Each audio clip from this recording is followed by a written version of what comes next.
At this time, I would like to call the June 4th, 2026 Committee of the Whole meeting to order. With that, please let the record show that Council Member Steinmetz will let us know that he was on vacation. Is there a motion to excuse? So moved, Mayor. All right. Did I see a second from Council Member Harris? Is that okay? Okay. All right. And second goes to Council Member Desmani. Please raise your hand. And that is 6-0. Motion passes. Thank you very much. We're going to move right into our Committee of the Whole items. First will be the Sustainable Airport Master Plan Update, a staff presentation by Community Development Director Rebecca Deming. Hello. I think we're having some technical difficulties.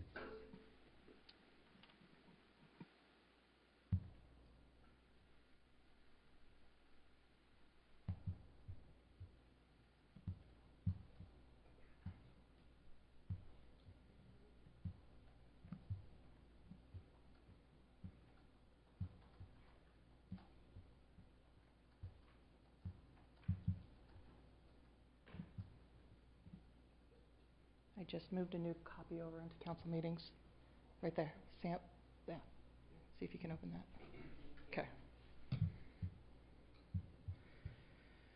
Okay. Mayor, Council, I'm here to give an update on the SeaTac Sustainable Airport Master Plan, or SAMP. I'm unable to comment on the pending litigation. Any questions related to the litigation should be reserved for a future executive session. The SAMP is a proposed action to implement 31 near-term projects at the SeaTac Airport that they are claiming to improve efficiency and access at the airport to accommodate future demand of 56 million passengers projected to use SeaTac. It includes the key components listed here on the slide. This is Exhibit S1 out of the SEPA document showing the location of some of those improvements.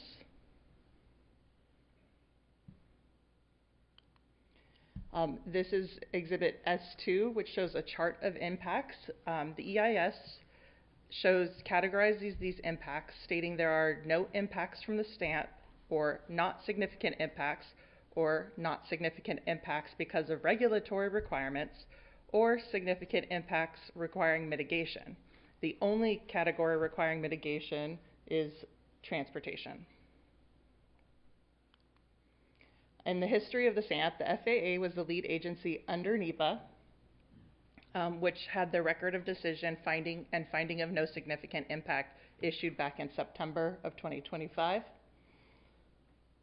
And with the SEPA, the Port of Seattle is the lead agency. The draft EIS was released on the 22nd of May with a 60-day comment period. We did submit a request ahead of the release asking for a 90-day comment period to ask for more time to ensure both us and residents had enough time to review this extensive documentation. I think we were counting around 5,000 pages when we were looking, but it was not granted. So based on the 60-day comment period, the comment period ends July 21st. Comments can be submitted to the port online, by email, mail, or at one of the port's public meetings that they're having the week of June 22nd.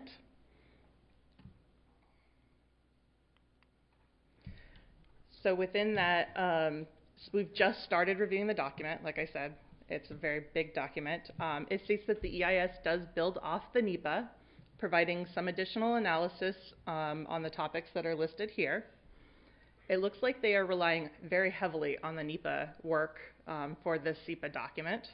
The document summarizes that the mitigation for transportation and other measures to minimize impacts, that there is no significant environmental impact from the SAMP or any of or the projects within the SAMP.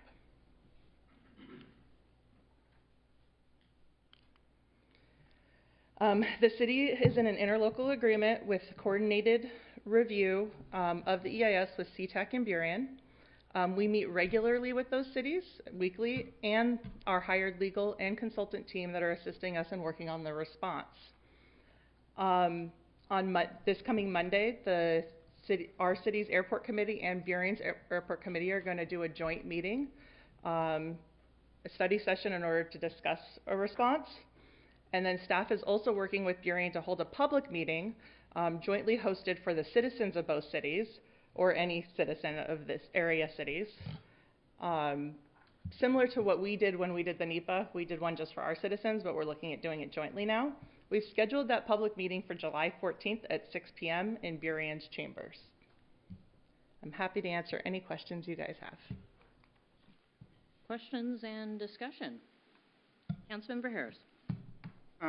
Thank you. I was interested in the traffic thing, 93, and I don't, not expecting an answer now, but just the question of how you quantify the impact of one intersection on another, upstream or downstream or whatever, is fascinating, and I look forward to really how you would cost that impact. I mean, not just the dollar value, but my less than rhetorical thing is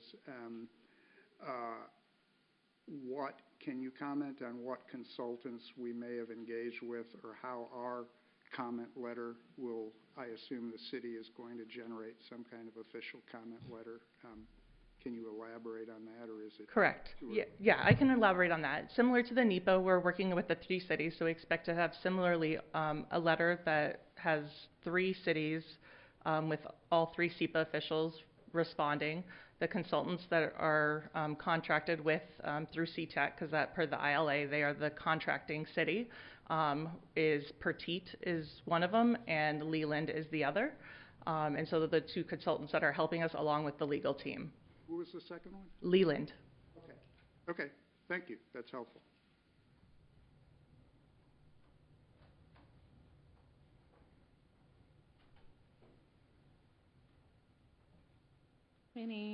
Yes, Deputy Mayor Oxiger. Have they ever established what is capacity?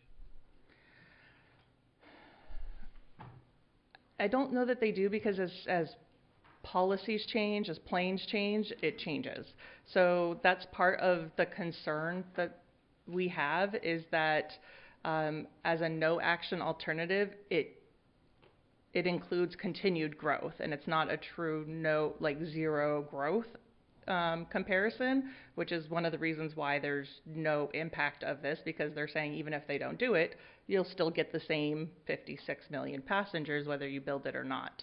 And so the idea that there's a lot of activity that's happened between the last time they did an EIS and now, that's been unaccompanied, unmitigated, and no environmental done, and a lot of policy decisions or non-project work that's been done without environmental review, this doesn't take into that account, and there's concerns there. So not really, because things change and capacity can grow with just policy changes. Thank you. Councilmember Harris. Not to be, if I understood your question, the theoretical capacity of the airport is 600,000 operations a year. I'm happy to share tape from Horace Dunham, Lance Little, Mark Reef, basically every airport director. They don't like to talk about it too much because it's not a happy notion, but so they'll focus on passengers, and it's like they have a 5-year window that they forecast at, but they can accommodate 600 over time. That's just what you can do with 3 runways and 2,500 acres. So that's it. Thanks. Thank you. All right. Well, I'm hoping, I know this is a great deal of interest for many members of our community and our joint cities, and so I do hope that members of the public do go and hear directly from the port, and also hear from the public presentations that the cities are going to give as well. So thank you, Ms. Deming. Our second item coming up is our first quarter 2026 police operations update, staff presentation by Chief Bowe. Good afternoon, evening, depending on how you interpret it. Oh, access denied.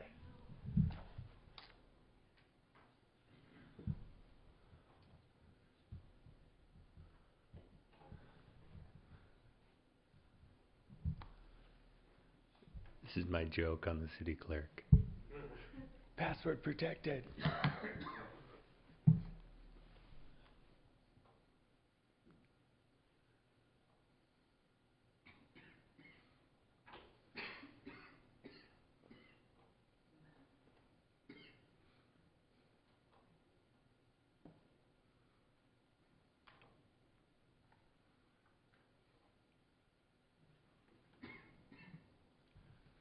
Let's see, if it doesn't open, we have it on paper. Are you guys good with moving forward on paper until we get that running? Everybody has opportunity to open it up. Thank you, Chief. Do you have it, sir?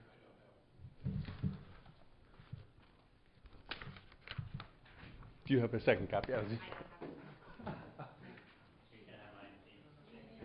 somebody have a paper and a digital? Okay, perfect. Oh.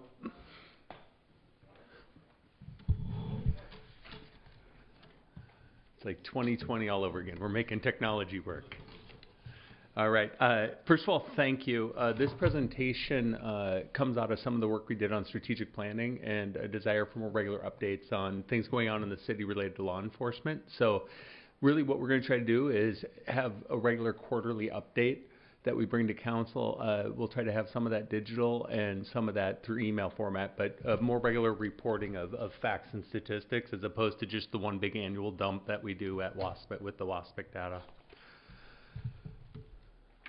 Oh, ooh, huh. So, purpose of presentation today really is to bring you just an update on the first quarter. Some of this data obviously is lagged behind by a couple months. We're looking at January, February, March. So the first quarter of the year. There's one exception in this in that I didn't correctly pull the stats out of the code enforcement. So that is actually 12 months lagging from March 31st. The rest of it is actually the first quarter data. And we're going to hit a lot of different things, initiatives we're working on, staffing, just an update on policing as a whole in our city. Next slide, department staffing. It's kind of a layout of the way our police are distributed in the city. One of the things that we continue to struggle with is the hiring process on officers is a long and laborious process. Whenever we have a vacancy, it takes somewhere in the vicinity of 18 months to 2 years to fill that position. So you go through the recruiting process. The hiring process includes a rather extensive background, about 3 months on backgrounding. And the reality is it's a very selective process, which means a significant number of the people don't make it. So then you start over after somebody doesn't make it and queue up somebody else in the line. So it often takes time to get the right person in the job. I would argue that that is absolutely essential because a mistake in hiring is what we call a 30-year mistake. So you get the wrong people in the job, it's detrimental to our community and really the service we deliver. So it is long and laborious. Right now we have 5 vacancies. That includes the one ad that we just did with the House Bill 2015 money. So we were down to 4 until we added another position. All 4 of those have people currently in backgrounds for those positions. And then we have 4 people currently in field training as of this week. Also, Tanya's replacement for the community outreach officer is in the final stages. I talked to him today, hoping to have his paperwork ready to go by the end of the week. Super excited for that to go through. So I haven't officially signed it. He's got one more official blessing before it's done, but everything is looking pretty good to get him on board and look forward to introducing him. Next slide. Some of our major initiatives. We've talked quite a bit about House Bill 2015. Obviously, there's a lot of work that went into getting that across the finish line, and we have officially added the FTE that goes with that revenue now that that revenue is coming in. We've done some technology upgrades, and conveniently, they got the newest, greatest thing at Fish and Wildlife with tasers. Our tasers were old and outdated, which allowed us to upgrade to the one generation behind the newest, greatest thing. They have a policy at the state that they can only give that technology away. They can't charge you for it. And we work to deal with them actually to replace all of our equipment for free. So they donated about $100,000 in equipment to us, as well as batteries, et cetera. So we're just now issuing and training all our officers up on the newest, most upgraded technology. Cool thing about that is they come with new 5-year warranties, so you also get that technology will run, even though it's 2 years old, we still have about 3 years left on the equipment. So beneficial to us. CARES contract, obviously that was at the end of the first quarter that we expanded the CARES contract with Burien Cares. So they are now doing our animal control. We also are in the process of trying to build out a short-term shelter option for how are we going to keep dogs and cats really short-term, 4, 5, 6 hours, to limit the amount of time we're calling somebody out in the middle of the night unnecessarily, to try to really increase the efficiency of that for our residents. So if an officer's already there, we already have the dog in our car, we don't have this big long delay because we don't have any place to go. So some sort of a really short-term sheltering opportunity that we're working on here in the city. We purchased a speed measurement trailer, some people call them radar trailers, in construction zones. What we find is it's a really effective tool to have people have the flashy light. We have some permanently installed ones that are solar based, but being able to move that around the city, and we saw that on 14th is where it came really handy here just in the first quarters. They were doing the bridge work on 16th. 14th place was a great location for that, so we've already started deploying that. Lots of planning, summer events, World Cup, all of the exciting stuff we have coming to our region, which is amazing, but also requires a lot of planning on our end. The false alarm management was transferred over to our contractor in the first quarter, so that is fully online for false alarms, as well as alarm registrations and alarm fees are all online now through false alarm management systems. We also, interestingly when I got here, we do everything on paper in a lot of cases, and it's not really efficient when it comes to monitoring use of force and pursuits and employee discipline matters. We actually partnered with Lexipol to build out a suite of technology, so all of it is now digitally stored, as well as has the cloud-based backups. It used to be it was on paper, and then you went onto the server and you had to look through and find stuff. And when we got audited last year, we found it was a really complex process to figure out where all the records were, because it largely depended on which commander touched it at different points. You would have stuff stored under their locations on the file. Now we have everything in a modern platform that's a modern cloud-based platform. It also allows us to do a much better job of tracking trends and data as we look at things and can pull it up through different formats. So modernizing that was essential. And House Bill 6002 we've talked extensively about, but that's been a significant project here in the first year. I'm going to talk a little bit about stats. I have a love affair, hate affair with stats. I will be the first one to admit it. Stats can... I think in college they say how to lie to a stats or something along those lines. Stats can be really deceptive. One of the big things that we have with stats, when I grab these stats from different sources, is different stats are captured in different formats. And the best example of that is NIBRS, which is what the annual report through WASPIC is going to be. NIBRS is what's called a one-to-many system. It means that we capture every single crime, not every single call. When I pull stuff up in dispatch records, it will be cleared with the highest level call involved in that event. So if somebody breaks into your house, steals your car, assaults you, and then leaves, we will do a burglary. The highest level call on that is a burglary. It's a hierarchy-based system. In NIBRS, that is 3 completely separate crimes that are recorded. So what happens when I do these quarterly reports is then you look at the annual report and stuff doesn't perfectly align. That is because we're using different data sources for this information. Similar, you'll see like a vehicle collision where a ticket was issued will just be a vehicle collision because the ticket's not separately captured in a CAD record. It's just part of the vehicle collision investigation. So give that warning. The stats, when you get the annual report, will have slight variations, but my goal here is to start pulling this data set consistently so that we can compare data set to data set instead of this data set to the NIBRS data set. So at least we'll have ongoing stats that make sense. One of the other things to be really conscious of is we changed our record management system this year. Sorry, our dispatch system this year. Our CAD changed this year. So not all of the search capabilities have been built out on the back end of the new CAD yet. As they've been implementing it, they're now pulling the reports and building out the back end. So some of the searches will get better over time as well. First screen here is dispatch calls for service.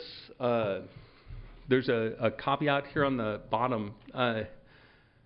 Dispatch calls for services includes all calls, including the ones that are self-generated by a police officer. When we were doing our response times, this is one of those search capacity things. It actually looks at all of the calls, including the ones that were on-viewed, which have a response time of 0 because we on-viewed the event, which makes our response times look way better than they probably are. Also, you'll see these aren't broken out by type of call. That is also one of the search features they're building out of the back end. I think Councilmember Harris asked about how do we get priority X, priority 1, priority 2. That's one of the search features that they're working on building out in the back end. Generally speaking, you'll see our calls are roughly the same as they were last year, except for you'll see they're picking up in March. That is largely driven by on-view activities. So as the weather gets nicer, the officers are out doing more work, and we're seeing a higher, and you'll see this when we get into some of the traffic and some of the other numbers here, you'll see where those are coming up. First section here is violent crimes. I pulled a smattering of what typically we speak of when we're talking about our violent crimes. Also pulled last year, same crime category from last year from a different CAD system, so I'm hoping those numbers are exact or very close. Basically what we see here is fairly consistent, except for the domestic violence category goes up. I don't really know what the trend is, why domestic violence is noticeably 30-40% higher this year than last year, but it's something that we're definitely tracking and monitoring. Next one is crimes against property. Interestingly, what we're seeing on property crimes is that across the board they're down. Auto theft, burglary, shoplifting, all of it is down across the board. I'm going to make the argument, and this is where I love and hate stats, I'm going to take full credit for when they go down and no credit for when they go up. So in this case, I'm going to take full credit. And I'm going to tie that to the next page, which is our traffic safety stats. There's really a testament, as I showed on the first page, our numbers for staffing have been difficult. And when you see difficult numbers and then you get to this traffic safety page and you see it, the officers are out there turning in numbers substantially greater than last year. As summer has come, which is not technically during this window, we've been getting emails consistently from some of our communities that really struggle with the warm days about the amount of activity the officers have been putting forward. So really a testament. And then you get down to the bottom and you look at what's going on with accidents. They're going down. I would argue that that is a direct correlation to officers out doing good work, enforcing the law, particularly as it relates to traffic, results in decreased accidents. And the top one is huge. We've over doubled the amount of DUI enforcements this year. That is officers out doing their job, doing what they're supposed to do, and protecting our community. Next slide is just an assessment of our investigations unit. Currently, we are 4 detectives and a sergeant. Technically, we have 1 vacancy in there. Collectively, they were assigned 119 cases in the first quarter. They cleared 125 cases, and currently they have about 13 cases per detective. Those numbers in a vacuum don't mean a lot. What that means is that every detective, when they answer the phone, has to figure out which one of the 13 cases on their case register that is referenced to, open up that case and add the entries about what that investigative work is related to that case. So managing 13 cases is it is a little bit like juggling. It's a lot of cases, and they're doing a fabulous job in managing those cases, being light a detective in there. Next one, I think we have talked quite a bit about this automated traffic enforcement data. I think it's come up. One of the things you'll see on here is a lot of NAs in the first month of the year. That has to do with a couple things. One is the cameras that were offline on 24th and a couple other things. The other thing had to do with some technology issues we were having, and it took some time to get cameras back online, including some of our main cameras. And I think that included the KDM camera that was down for a little bit, which is one of our main cameras for enforcement. So enforcement numbers on automation are going to be down a little bit. Just from the NA factor of some of those cameras being down. They should all be up and running now. The next slide is we're talking about automated enforcement. This is also one of the trends that you should see. This is a sign of success, not a sign of failure. I think we've warned ad nauseum about this, but a successful camera is driving us to 0. It's actually driving us to resolving the speeding issue, which means the revenue discussion comes into play, but it also is the goal of the camera is to increase the safety. It's not about revenue, and we're seeing trends consistently showing good response to our cameras as far as the behaviors. And on the next slide, you'll also see recidivism. What we're seeing is most people get 1 ticket and figure it out. Less and less people every year are getting the 2nd and 3rd ticket. Again, it's just more evidence that the cameras are effective. We also find, I think it's on one of these previous ones, about 90% of the people getting tickets are not residents of Des Moines, which means there are people who haven't already figured it out because they don't drive by them every day. The people who live here are figuring out where the cameras are and modifying their behavior appropriately. Stats. I will be back with the other version of stats, which is the WASPIC version. That's the full NIBR stats. Those will be released in July. Once they're released, we'll put them out to y'all. Those are actually reflective of the year before. So we're going to go back in time a little bit and look at a snapshot of all of 2025 when NIBRS comes out. Most people really like those slides because in that case, you're comparing us to every other city because it's a statewide database. So you're comparing us to everybody around us and can see if we're showing a trend. Is that a trend that's impacting everybody in South King County, or is that something we're doing independent of what's going on everywhere in South King County? So it allows us to have a lot more comparability outside of our city as opposed to just looking year over year within our city. And I'll have that for you in the third quarter.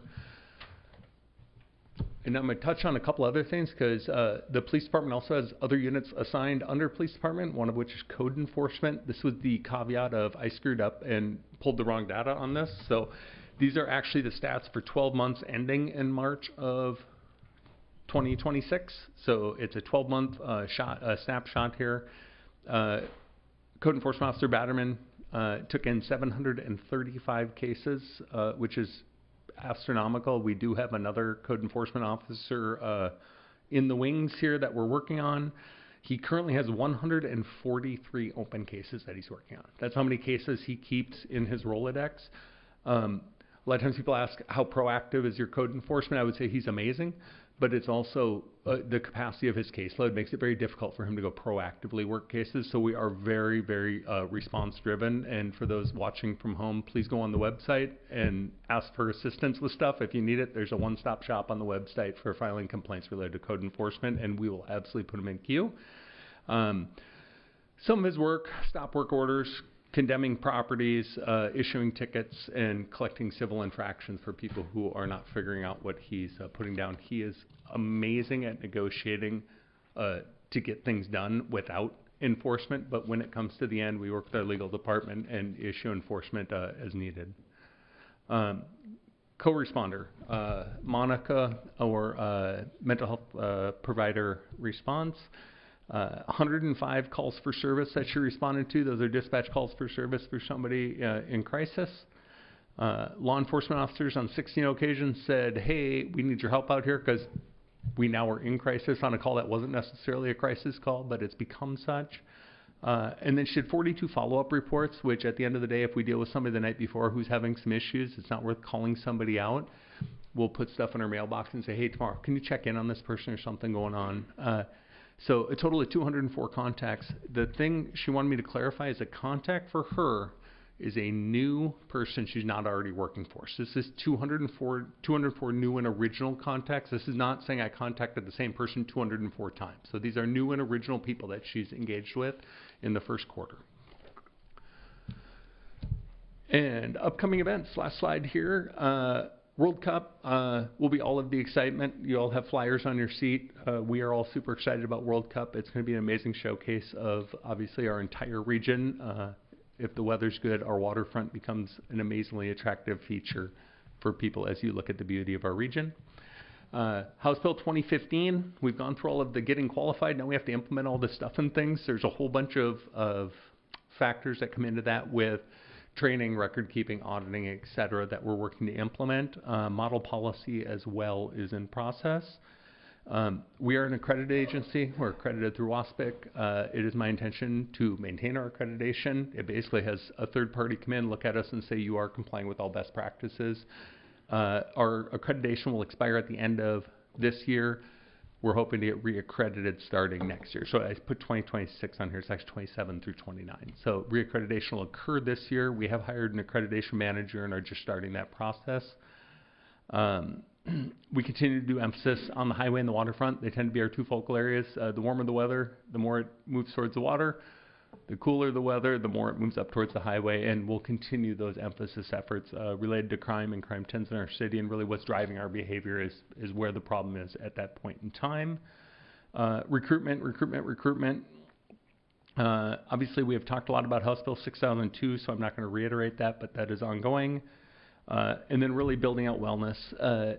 When officers are busy, you only have a certain number of officers. Taking care of the ones that you have is an important factor in trying to minimize some of those staffing issues on the front end. So we work very hard to keep our officers healthy physically, mentally.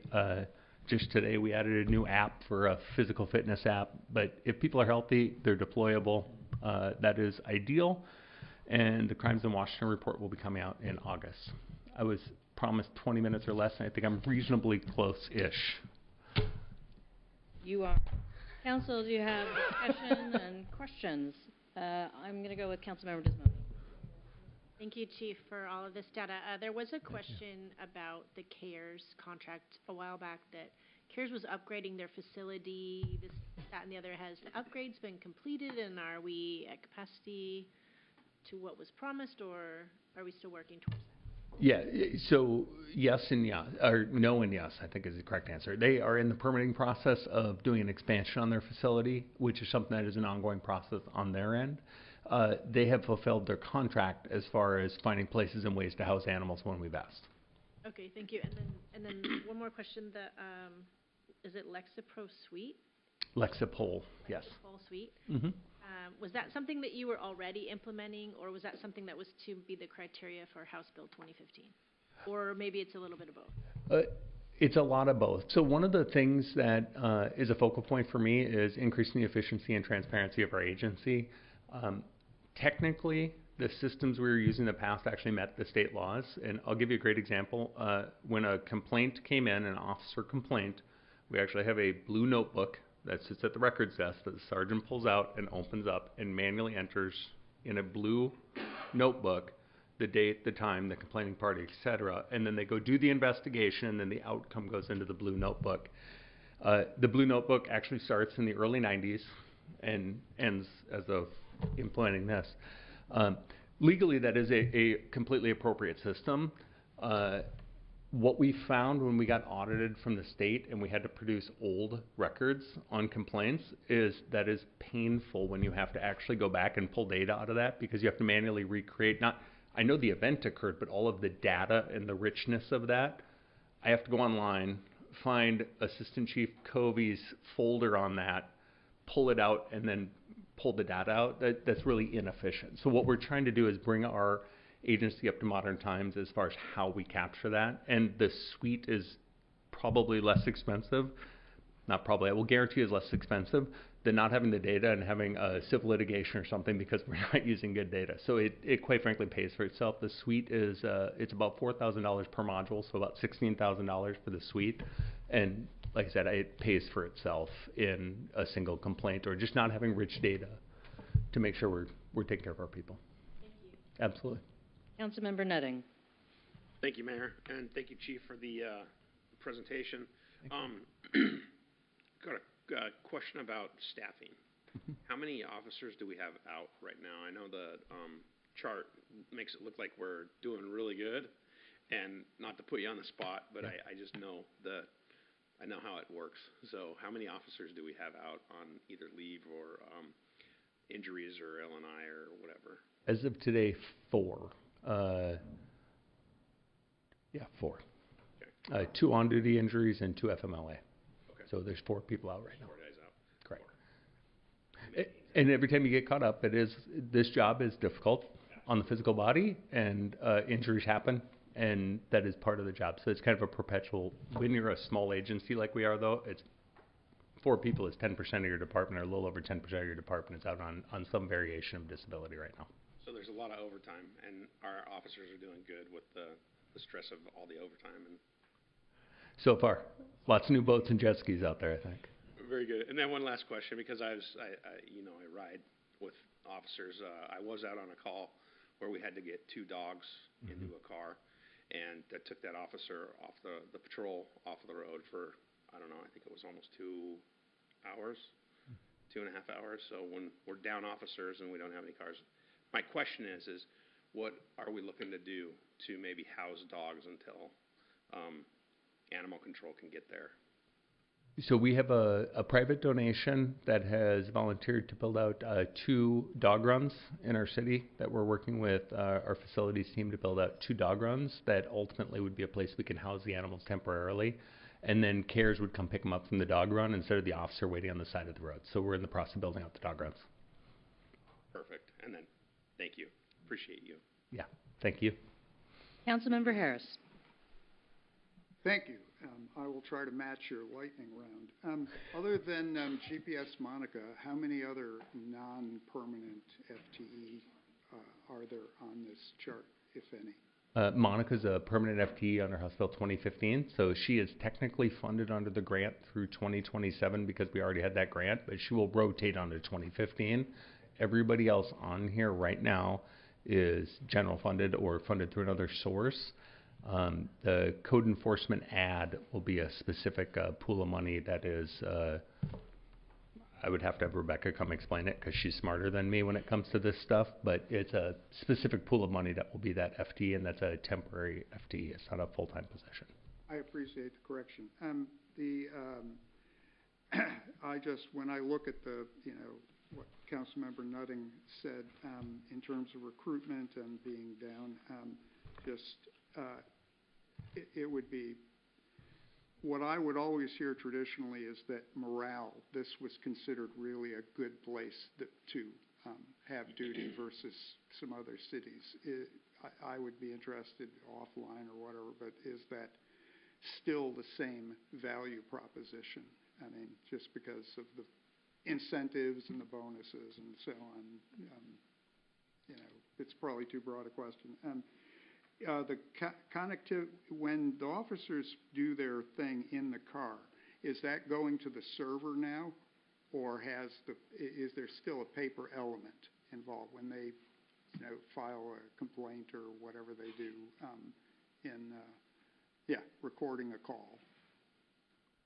I want to make sure you lost me about halfway there. When they're responding to a call or an officer complaint, what are we? No, a call for service. Okay. And I apologize for. Yeah, I just want to make sure I'm tracking your request. I'm a really vague thing until I'm actually heads down. When an officer is on the call, they do a lot of typing into the thing. Okay. Is that going to the server, or is there still a paper aspect of this? Is there duplicative effort? There are certain things that are required to be done on paper, like hard signatures or we call them wet signatures, are still required for certain things, particularly related to state law as far as access. So if I'm going to call somebody a runaway, in some case we need to have a wet signature before we can enter it in the database to have them defined as a missing person or missing endangered person. So there's things like that that are still on paper. The rest of our record management system is cloud-based. Each one of the officers has a computer in their car, and it's a cloud-based system.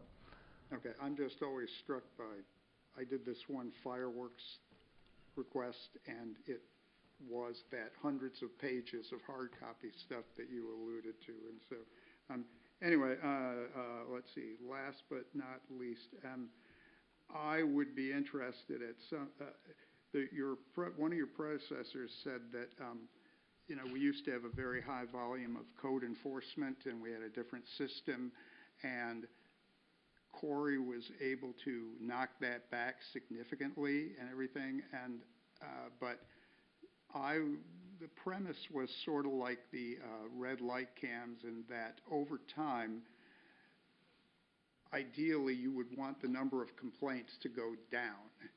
In other words, an increase in requiring 2 officers wasn't necessarily moving in the right direction, and is there any way that, is that just something that is just part of life in 2026, or is it something that can be addressed? Does that make sense, what I'm asking? It kind of. So I don't know what somebody promised you, but they were a good salesman. At the end of the day, we are an aging community, and we have a bunch of construction going on with regenerating new properties and old properties. Those things all have a code enforcement element. A lot of it is fresh, right? A new tenant moves in someplace, they don't get garbage service, now we have a garbage issue. somebody doesn't cut down the blackberry bushes that now make the businesses look bad. We look at that, and code enforcement will constantly be needed for those kind of things. And it's super important as we're developing our city, because the value of real estate and the value of business development is based on our city being beautiful. And that's where code enforcement adds so much value, is beautification of our city is where they add the value. He will argue it's also very much so, as Rebecca will argue, it's also the safety component, right? Not building a deck to code is a big, huge safety issue. So he adds value on both those fronts. There's more work than one person can do in that. And I would argue that you could have 5 code enforcement officers and have a difficult time in a city this size keeping up with everything. So that's the expectation going forward? Is 5? No, not 5. No, that it's not going to decrease over time. You can't do like with the red light cams where behavior will change. And our goal is to decrease it at the property with that tenant. As those change, the issues rejuvenate.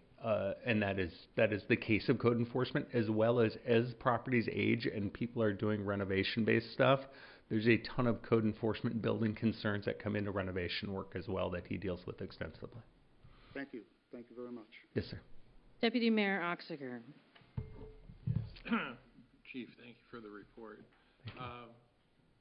Do we have a universal reporting date with regard to the automated cameras? I know the legislature has mandated that I believe it goes to the Washington Traffic Safety Commission. Is there a universal date, or are each of the camera systems treated differently? I want to make sure are we talking about automated license plate reader? Have we moved House Bill 6002 stuff, or are you talking about like speed camera based? Cameras, the red light cameras, and, the reports that are required.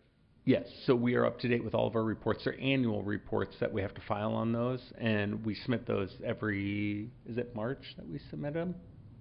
I think we just submitted them just recently. I remember signing them. Yeah, it's pretty early in the year. Yeah. Okay. And so the latest is up to date on the website, on our website? Yeah, I think there's a couple different things. We put stuff on the website, but now there's a new, and so that should be updated. But there's also some new state law requirements about, I think we submitted to the University of Washington, and they're doing a study. So those were all due in March. For the website stuff, we try to update those like in early January. And just out of curiosity, what the University of Washington is doing what with the data? They're looking at it. I don't know. They want it as part of the state law, and so they're looking at it. Okay. Thank you.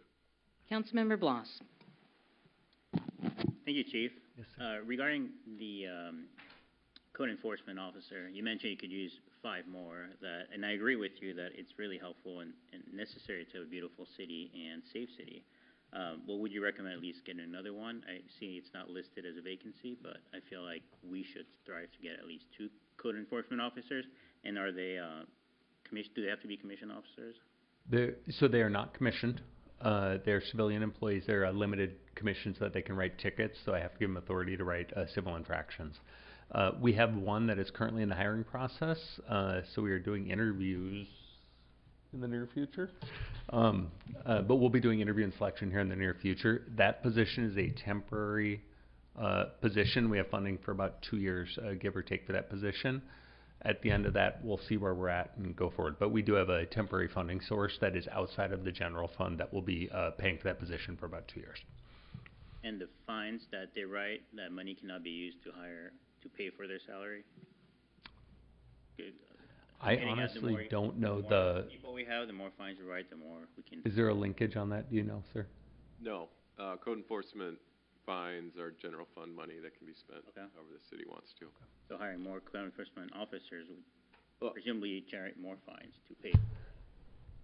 Yes, but there's a whole system that goes into place where the officer writes the infraction, and then you have a prosecutor that handles it. You have court staff. You have court time.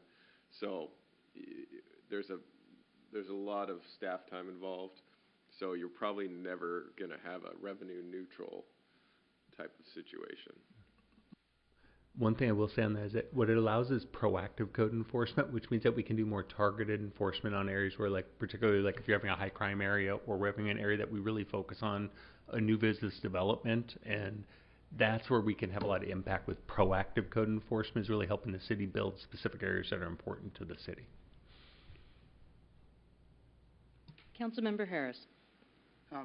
Thank you. And this may also be too vague, but I did ask about the response times thing because a few years ago they would do these things that would put them in tiers. Right. And they were astounding, to say the least, and very comforting. I mean, like 4 minutes, and I was thinking about teleportation, getting from...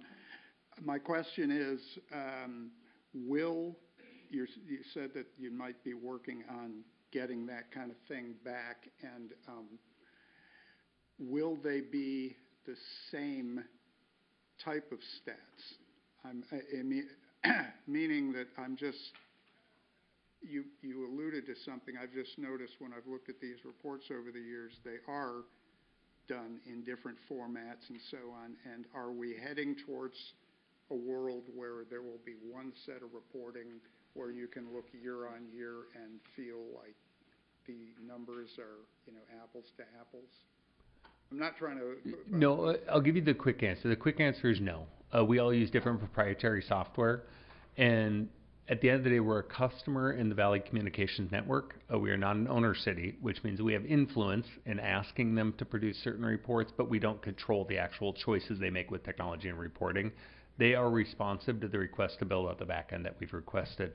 The only standardized statistical reporting model out there is NIBRS, which is the National Incident Reporting System, and that is the only standardized law enforcement reporting system. Currently, they're working through WSU of doing a use and force statewide database, which also be a statewide standardized use of force database that is in process as well. Those are really the only truly standard reporting processes right now, is the use force database and NIBRS-based criminal reporting.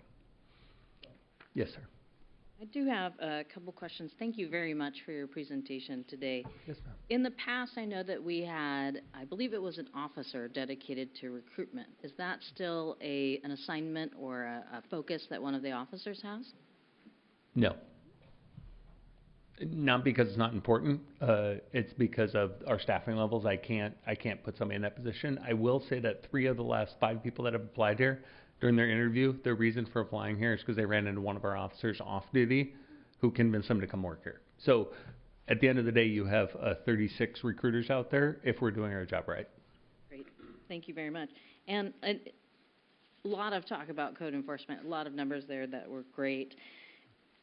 Do you happen to know, and you broke out some of those stats for us, like what are the top 3 or top kind of complaints that we're responding to, if that's possible? I would actually have to follow up with Corey, or I don't know. Rebecca, do you have that answer off the top of your head? That's okay. I apologize, I don't. Okay. I know a lot of them are building-related issues. I know a lot of them are related to visual appearance. We get that complaint a lot. Garbage, bushes, fences tipped over, that kind of stuff, as far as just the general appearance, kind of the broken windows theory, where neighborhoods are complaining about issues that are code violations that are negatively impacting their property or their perception of crime in their neighborhood. Great. Thank you very much. I appreciate it. Yes, ma'am. All right. We have reached the end of our agenda for the Committee of the Whole. I'm being reminded that we don't actually have to have a motion to adjourn if we end on time. So we're going to go ahead and end, and I'll see you in 10 minutes.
At this time, I would like to call the June 4th, 2026 Des Moines City Council Des Moines City Council study session to order. Deputy Mayor Jean Oxiger will lead us in the Pledge of the Allegiance. Please stand if you are able.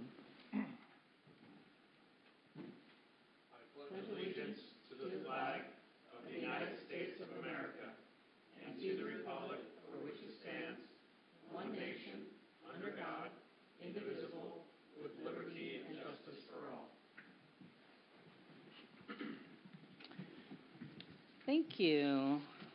Let the record show that Councilmember Steinmetz is out on a vacation that he warned us about. Is there a motion to excuse? So moved, Mayor. Okay, and then a second? Deputy Mayor Oxiger, thank you. Seconded by Deputy Mayor. All those in favor, please raise your right hand.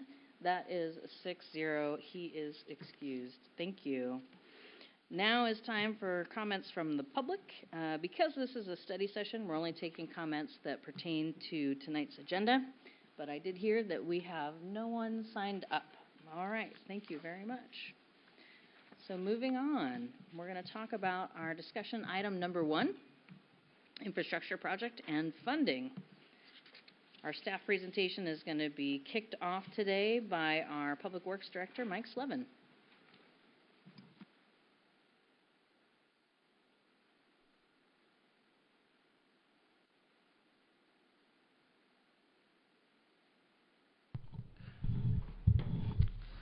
Good evening, Mayor and Council. Mike Sullivan, the Public Works Director for City of Des Moines. And we're here today. I have with me our consultants from SOMAS. They're an interdisciplinary firm. I have Paul Fusel here. He's a senior urban designer with over 30 years of experience. And Feng, and I always say, I'm trying to pronounce her name, get better at this, but it's Feng Wen. And she's an urban designer and senior landscape architect, and she's got close to 20 years of municipal experience in local communities, and she's done a lot of work for us in Des Moines already. She's worked on the 216th corridor, 216th sign. She's worked on some of our projects, and most recently the Memorial Triangle. She was a big help in the design of that. So the idea here today is we're going to talk about municipal infrastructure and funding and how the different projects come to being. After our last presentation, there's lots of questions about, how we choose these projects and why we're going in these directions and why we're bringing them to you. And so we asked the team to come back and do some overview about how and why we picked these projects. And so with that, I'll hand it over to Paul. Thank you. Well, Feng and I are very, thank you for having us today. We're very excited because this is our passion, this kind of work. So we're excited to have hopefully a very fruitful discussion. Feng and I have been working on downtown infrastructure projects and municipal infrastructure projects for over 20 years together.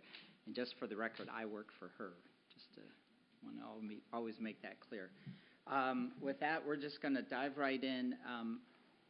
Go ahead. Oh, we have some font issues. What that's intended to say on top is goals and action items. Goals and action items is what that says. So as Mike said earlier, today's goal. Ms. Nguyen, can you turn your mic on? Thank you. Okay, just to repeat a little bit. The top says goal and action items. And as Mike said earlier, today's workshop or study session is actually to gain a shared understanding around municipal infrastructure. We're going to share some, information of case studies that we've done in the past that's really helpful to the discussion, provide you some information for future decision making within the city, as well as one last thing is there is no action items involving this session, so it's just a discussion that we hope to continue. Yeah, and so top of mind ideas and questions, we want to engage slide by slide, and if we need to go back to other slides, we'd like to have that discussion. We're kind of saying even if we don't get through the presentation, but we have a really fruitful discussion, this will be a successful talk. Okay. Mm-hmm. So the top of that slide says focus on the 2026 to 2030 strategic plan. We pulled out statements related to infrastructure that are in the plan. Engaged and thriving community is the goal of doing any public works sort of improvement and the kind of the general revitalization every town desires. the notion and vision of premier waterfront community in Puget Sound. How does that look? What are the streets like? What are the buildings like, et cetera? 2 strategies, economic vitality is again to revitalize downtown to be a vibrant place with a range of amenities that meets the needs of the community, all desires of councils for their downtowns. And then 2 natural and built environment strategies have to do with maintain and investing in infrastructure, which council has said, and making sure that the public assets that are provided really support reliability, sustainability, and future growth. The last is just to improve the mobility and safety and access to downtown and through downtown for all modes of traffic as a transportation system. Anything that anybody has top of mind that they want to add to that? Okay. So what is infrastructure is the next slide. Let's do that. The image on the far right is off a New York Times magazine cover from around 2000. The gray area right in the middle, the roadway cross-section, shows a whole bunch of pipes, right? That's where all of our utilities are mostly housed, water, sewer, storm. And then underneath that, with larger cities and so forth, they might have subways, underground rail, additional pipes, old infrastructure. And then on top you have street trees and benches and street light poles, sidewalk zone, and that surrounding, in this case, private parcels, maybe storefronts. And so that whole combination, there we go. Yeah, thank you. The infrastructure is servicing those buildings, right, whether they're public or privately owned. So having infrastructure that supports where you want future building to be is one of the big questions that the city wants to answer or should try to answer for its future growth. Looking at Merriam-Webster, I like how they actually described it as 2 ways. First, it's a system of public works. So that's why all cities have public works departments. And then it said at the municipal scale as opposed to the county scale or state or regional. It's also the resources and the buildings and the other assets that are involved to help the infrastructure run. So it's not just a pipe in the ground, it's the staff that's maintaining that pipe and making sure it's in good condition. So any questions, or are we all on the same page that way? Great. Yeah, so going off of what Paul just discussed about the elements of municipal infrastructure, it's what's above ground and oftentimes it's also what's below ground. As Mike mentioned earlier, we did the South 216th project, and here's a couple photos on the left side of that project under construction. There was an extensive amount of utilities done on the project. Right there you see is a trench for storm, sewer, water going through to serve with the new improvements. And like Paul said, its infrastructure includes anything within the right-of-way. So in this case, it's all the utilities that run through that road, whether it's water, sewer line, storm water, street lights, traffic signal poles. And it also includes things that go on top of it, which is the roadway, the sidewalk, underpasses, walls, retaining walls if they go out to the limits of the right-of-way. And then that also, again, includes like seawalls and infrastructure such like you have in Redondo. And then lastly, infrastructure also includes utility districts and franchise utilities, as well as private and corporate franchise utilities like Comcast and Xfinity, Ethernet fiber, all the things that you need to actually keep all the buildings running and within public and private areas. And then on another layer of that, that's outside of the right-of-way, could include city parcels. So that's any kind of city-owned buildings such as your courts, your libraries, public works buildings, maintenance buildings, and along with that, all the other natural areas such as parks, greenways, green belts that extend beyond the right-of-way limit lines. In my career, recognizing that you have buildings and everything outside of buildings, that since our focus is on this kind of municipal infrastructure, literally everything outside of buildings that aren't on the private parcels, we look at holistically, and all of that we consider as infrastructure. We don't think it's just pipes, it's the sidewalks, and it's everything in between there. It's how the road functions, not just how the road looks. It's the activities the city wants to promote in different areas. It's access to businesses. It's where people park to walk. And we're going to keep kind of repeating that the infrastructure is servicing a whole bunch of different behaviors and actions to the benefit of the downtown. And then here is actually the top, the kind of icing on the top, the fabric of the community along 216. So, you know, this project was multiple phases. It's about 3 or 4 phases. That it really jump-started some of that development around the regional headquarters for the Federal Aviation Administration that you see already kind of in place, and then improvements along that corridor. Some of the existing condominiums, everything that's there, there's encouraging more development across South 216 from, you know, a gateway kind of welcoming folks into the Marina District, as well as improvements with sidewalks, multimodal facilities, so bike lanes was added, medians and turn lanes, as well as nice pedestrian amenities along the way. When we work on these infrastructure projects, we're working with a whole range of engineers, civil engineers, stormwater, water, sewer, traffic engineers, transportation planning engineers, and we pull together the whole vision around the infrastructure improvement to try to always find the best balance for whatever it's supposed to be servicing. So in this case, these regional improvements that were able to come into place because this infrastructure provided access to them was a critical piece of the puzzle. It also provided, in our estimation, we're excited about the city identity at 99 and how we could then entice and carry people all the way down the corridor to downtown. So you see it as a street, but actually it's a conduit to get to downtown. And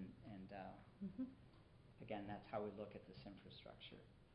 So the next thing we want to share with you to give you some more context to this, and again, if you have any questions as they pop up top of mind, please ask. We're going to share 4 downtown projects that we've worked on with 4 cities. And the questions that we want you to think about is, what infrastructure invites people to want to visit, shop, and live there? That's a very important question because the infrastructure should be servicing and providing for that. The other part is, what infrastructure invites private investment and economic development?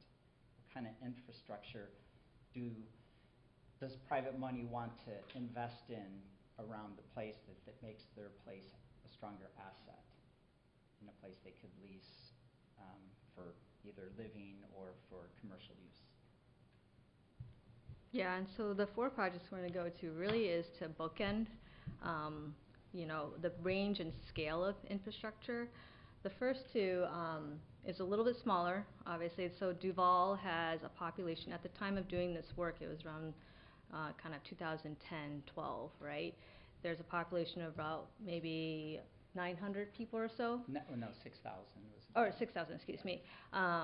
But with that, that's also some people that actually are living in Duval at the time. There's a lot of Redmond folks that really are starting to move and notice Duval as a great small town living space. And, you know, Duval serves kind of like a bedroom community to Redmond and other cities that have the employers and kind of the big corporations. But what it is also is a thoroughfare, and it's along a state route. So their main street was serving the state route, all this traffic, big semi trucks coming through, just kind of barreling through town, and people were just on Main Street were feeling a little bit forgotten, but also kind of like left behind. At the same time, there was a need for improvements for utilities. So that became a project for Main Street. And then the question was, what do we do with the utilities once we're patching and cleaning and fixing the sidewalks up and ripping everything out? How does that look? And so that's where we came in to kind of revamp it and turn it into a revitalization project that not only was just a utility project, but it became a way to incentivize property owners to, you know, fix up their storefronts. Once they saw they had great new sidewalks, they started looking a little shabby. So all the storefronts got redone. You know, a clock got donated along the way. We integrated art from the Snoqualmie Valley public artists throughout the quarter to really infuse that community and identity along the route, and, you know, provided medians with crosswalks that allow that traffic calming to happen for people to really slow down, park, and enjoy the community and just spend time there longer. So not only was the residents number going up, it was just a lot of tourism, like visitors coming in. They have a big annual parade every year during the summer, And this roadway serves to allow that huge parade to happen. Despite the median being in the middle, it still serves to allow this big parade to happen. And the success from this project led to another project, which was their 100-year centennial celebration. It celebrated that. Them being a town for 100 years, it bookends basically their quarterly historical events along the Centennial Trail. It's a nice wide, generous trail that allows multimodal access, but also access to the waterfront and to the river at McCormick Park. So again, success breeds more success when it comes to, if you're doing it right, if you're actually pulling all the stakeholders in the community along and incentivizing the local community to invest in their own storefronts, but also the library got redone as well. We put a piece in front of Main Street, and then the library decided, oh, okay, we're going to be here because this is now a great frontage to kind of interface with. They were missing the storefront, so we put something there, a trellis there, and it disappeared in 2 years with the new King County Library. Yeah. So they moved that trellis to another part, but it was well used. All of these projects have multiple phases, which is the neatest part of the investment in infrastructure, is it made such a dramatic change that the city was forward thinking to continue to do things around infrastructure within their downtowns. And again, just to go back, this started as an underground utility project. The city council stuck their neck out because they weren't planning for that, and we helped. It was easier because it's a state route to get funds through the state to help these improvements, and they had to fund design and construction, the whole package.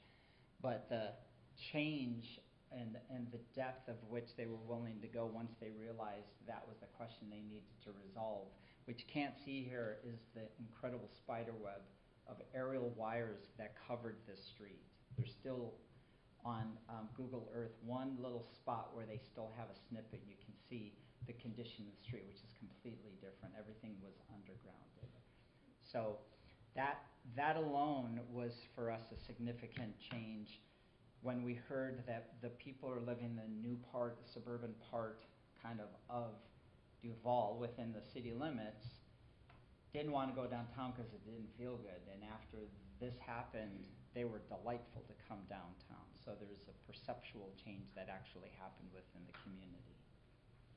Just to give you some context.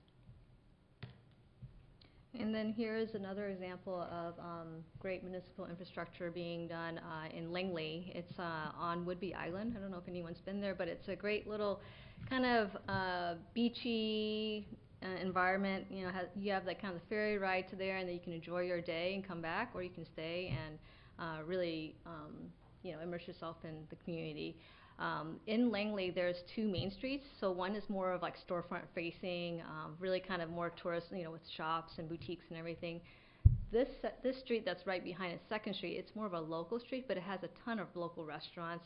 And this is where a lot of the deliveries get made within the city. Is where the back of house action happens, like the kitchen of the community. And so what we found was that when we looked at this project, the city had actually asked for an outdoor space, a public gathering space, because that was kind of what this roadway serves to do. But it's also a roadway, it kind of functions as a wooner, where it's really highly pedestrian friendly. People were jaywalking and strolling around, and it was encouraged because it's a very beachy, slow-moving town. We end up utilizing one of the city-owned assets, this building that's a historic firehouse. They lease it out to a glass-blowing studio.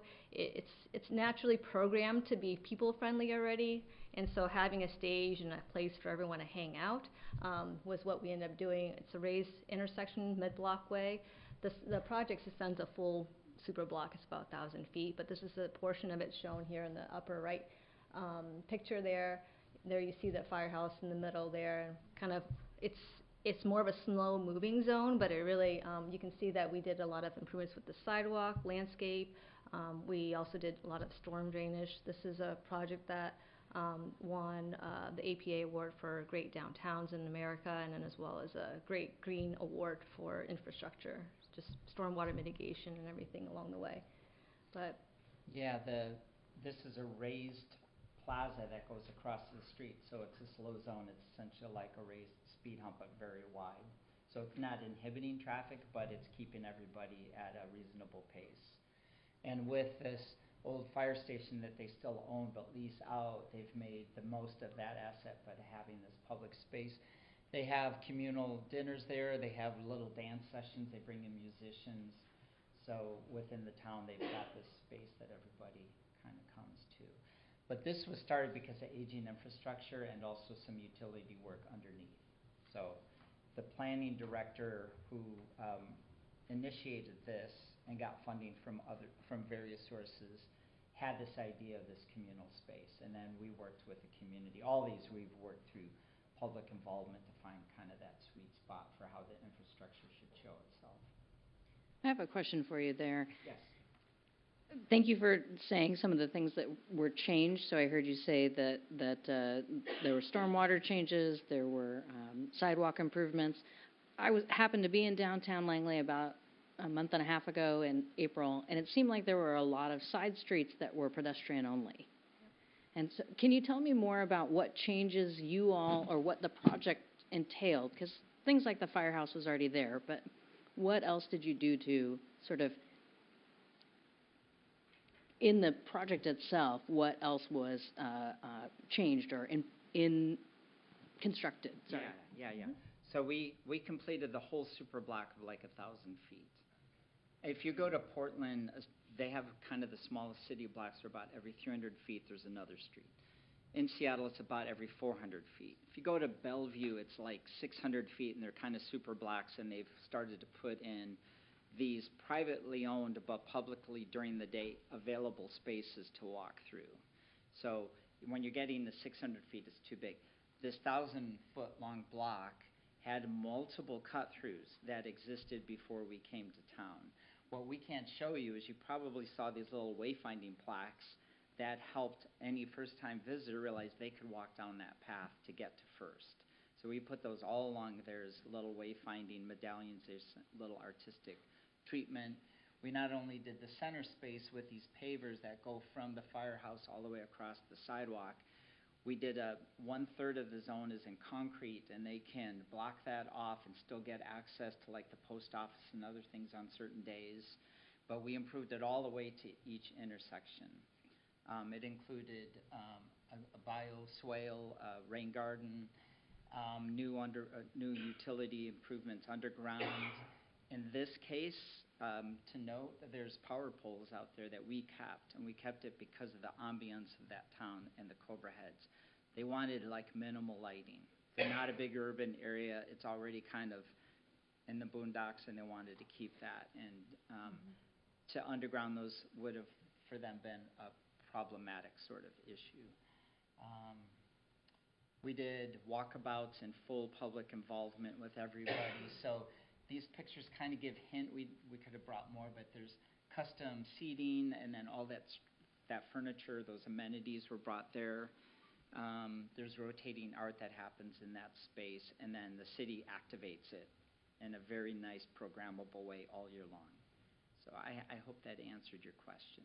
It helped. Thank you. Yeah. It's a complete look. It's not, for us, it's not about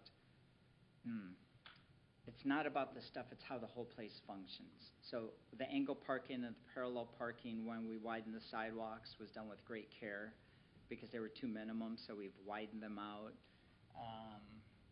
Mayor, did you feel like you noticed anything new when you were there? Like, you're like, this looks new, or this looks old, or did you notice a difference? I'd never been before, Oh, so it was okay. new to me. So now everything is new. I think the success when we do projects, if you see the fabric is already interwoven in the community and the materials and everything looks like they're aging gracefully, that's a success to us, when you can't tell what's new. Gotcha. Okay. Yeah.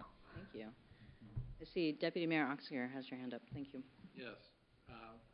So you mentioned before that some of these projects were the result of infrastructure improvements that needed to be made, that sort of thing.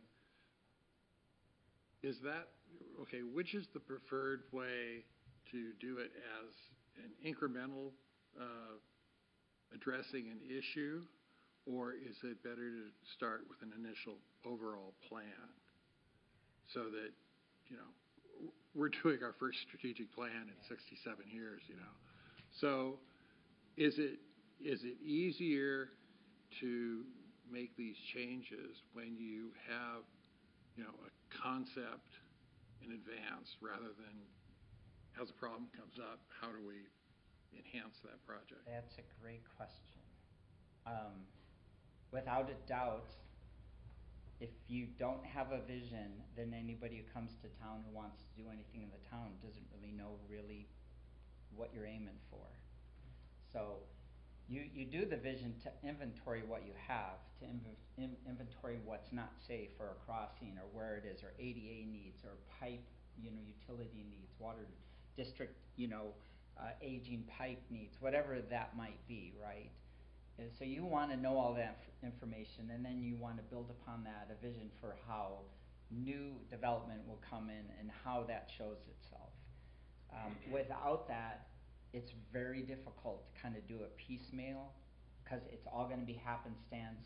There's going to be economic pressures to let people do what they want to do. I mean, it gets really finicky.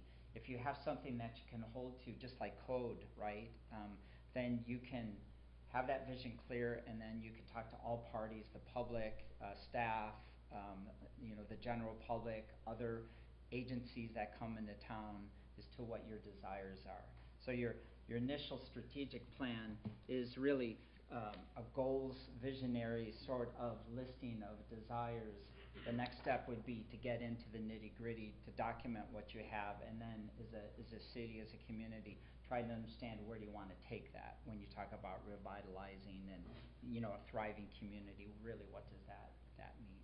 And you're already doing it in little bits and pieces, but guaranteed if you just do it hodgepodge, it's probably not going to all come together as you'd like, because the infrastructure and the right-of-way is all connected like a web through town. So you have to make policy decisions, and then those can hold through, right? Otherwise, you're just going to hopscotch around. Yes. So, did that answer your question? Yes, it did. I just wanted to follow up. So then, what is the best point? We obviously have various projects that we have in the works that there's some question.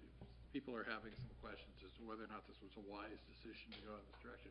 At what point in the process is it most advantageous to Public Works and to your efforts to know that we're saying, okay, we don't want to go that direction. We want, we have a new vision, and so maybe a project that was planned needs to be shelved, but is there a danger that it has almost a life of its own because it's been started? And that's a good question too, right? That's one puzzle piece in deciding if another puzzle piece should belong or not belong, and what's the quality of that puzzle piece, and then what happens after that next puzzle piece. If you have a plan, you kind of know all the things as they sit today, and all the desires and costs for what it would change in the future, and you would establish the kind of pedestrian environment you want, how you want traffic to move through it, how people are going to park so they can park and walk and shop and go down the hill and up the steps, and all these things that you really want to see in a thriving community. So I would say that maybe what happened was there wasn't a complete vision to see how that piece plugged in.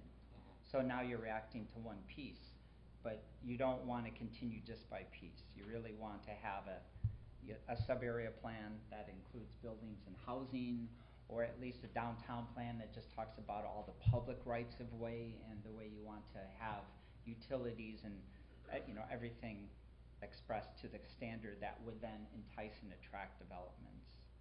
So then with where we're at right now, is it more advantageous for us to say, okay, hold off for a minute here, let's get the strategic plan, figure out the vision of where we want to go before we move forward on some of these other projects? That's the last slide. We could just jump right into it.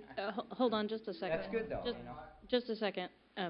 That's kind of more of a question for the council than I would say that is a question for them. So let's hold on to it to the last slide. Well, my question was, what is, as the people are having to implement what we're doing, when is it most advantageous to them? And I mean, we don't want to frustrate them, by us keep changing our minds. And so I'm just asking is when is the proper time to say, okay, wait a minute, tell us where you want to go rather than piecemeal? Councilmember Harris. Yeah, with all due respect, I've got some questions about the specific slides that you. Sure. Thank you. We can go back. So, regarding Des Moines, did you do the signs at the top of 216th, the flags and that whole thing?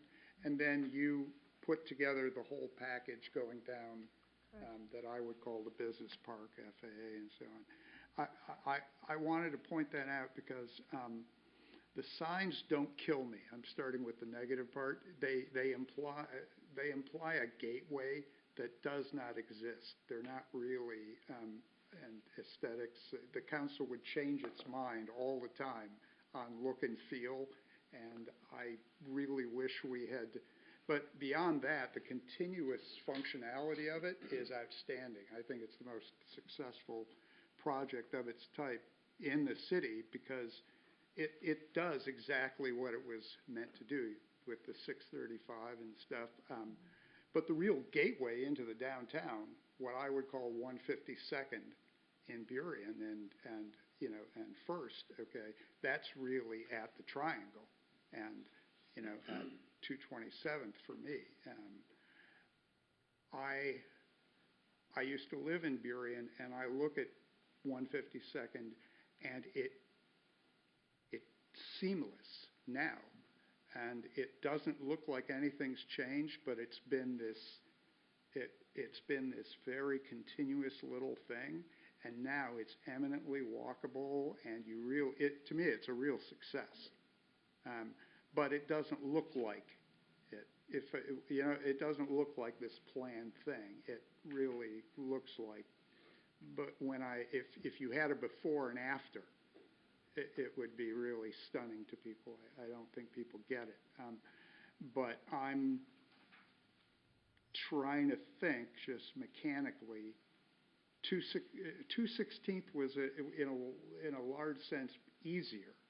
It has this plumbing function to just get people down to the thing. Trying to address the mishmash of Marine View Drive is interesting. In other words, I was thinking as you were talking, how do you make Marine View Drive like 152nd? Like it's like trying to do the thing while the plane is flying.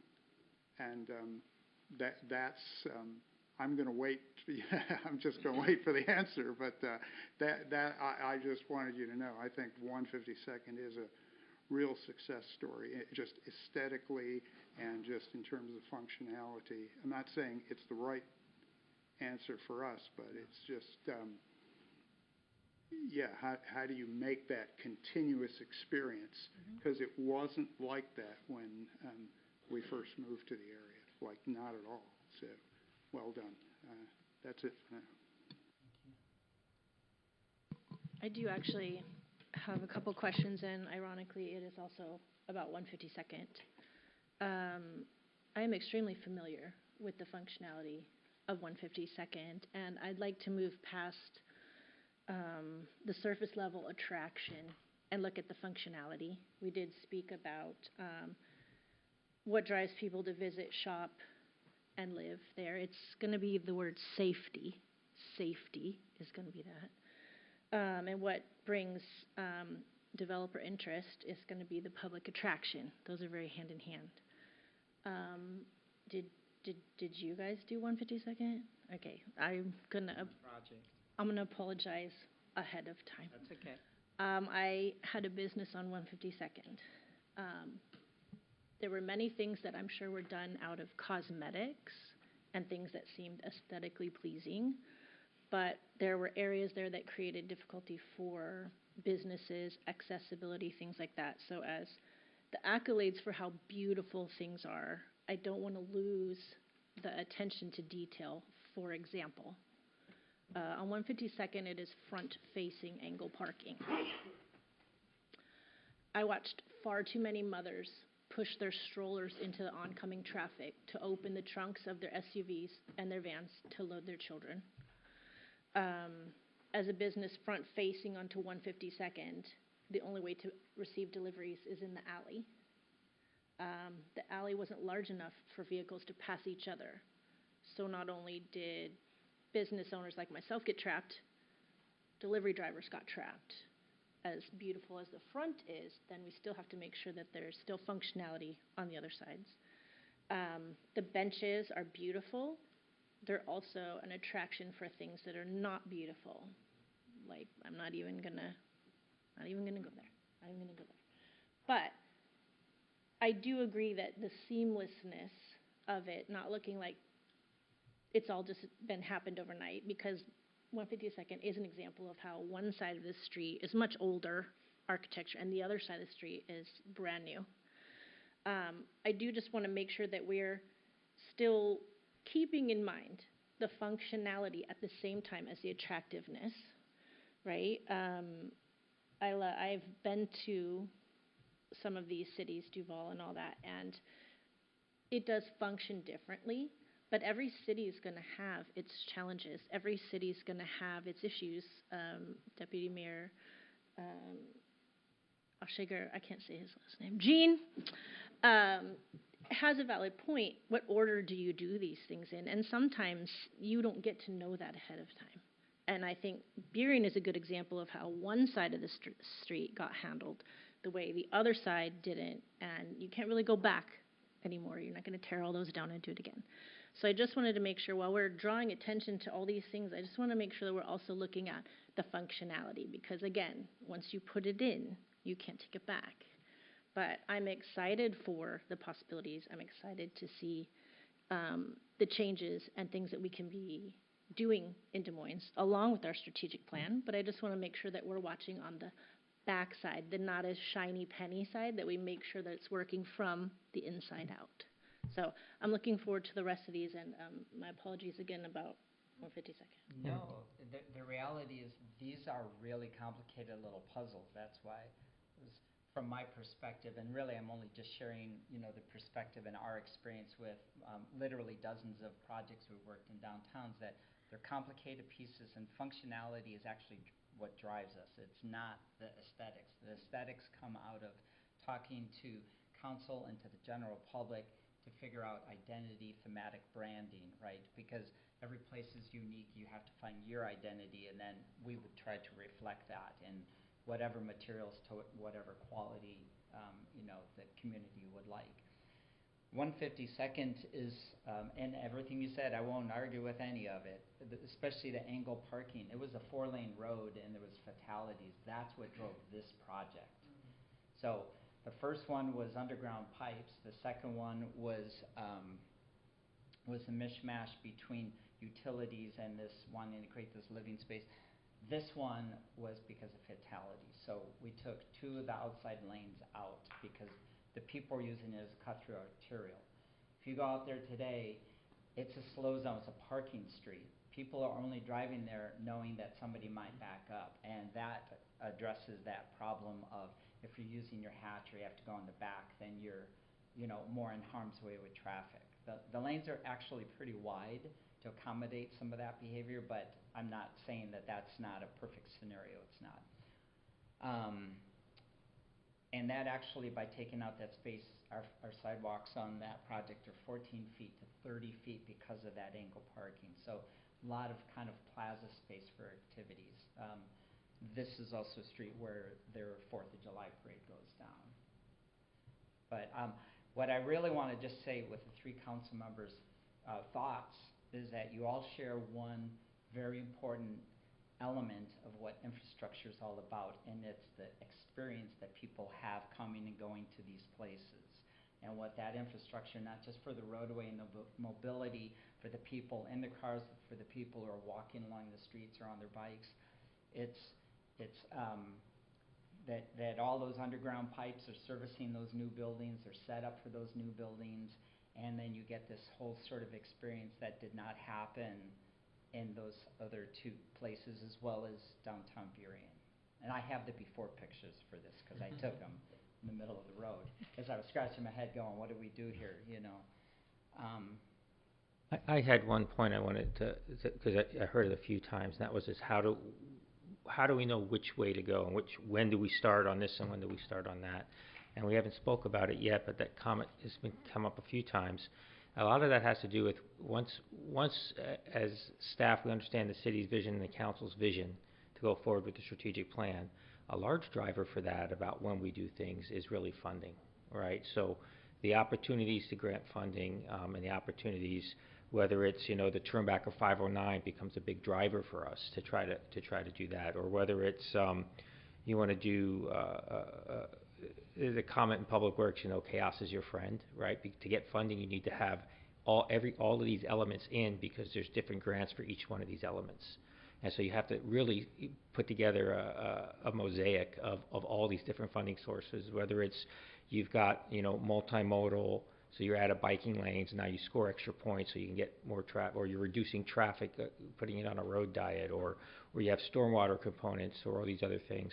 And so the funding piece becomes really critical, and that really, the ultimate driver for a town like us is going to be is how do we score those funding pieces, and do we write projects that the community wants? It's very complex and it's iterative, and then not only does the community want the projects, and we see what the vision is, and then we have the fortitude to go through and apply for the grants and meet these applications, because we don't really have the general fund to build a lot of these things.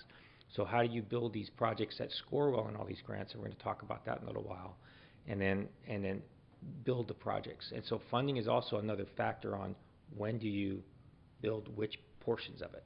And so it's a big piece of that, and sometimes it takes decades.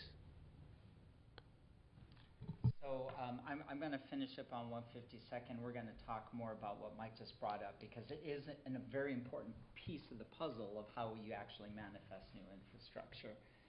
So in this picture at the bottom right, that is the City Hall, King County Library space. Oh, yes. I'm sorry, were you going to go back to Redmond as well? I am. I'm going Okay, to great. Thank you. I'm just going to hit 152nd since it was brought up, and then I'll go back. So what's interesting is the city had this underutilized block, and they didn't know what to do with it. They had done like some visioning within the community. They brought in a facilitator and came up with an idea, and then they decided, let's just try to bring in a developer to develop it. Now, output of that is Burien Town Square. I had the pleasure of going to a presentation, because developers are about money.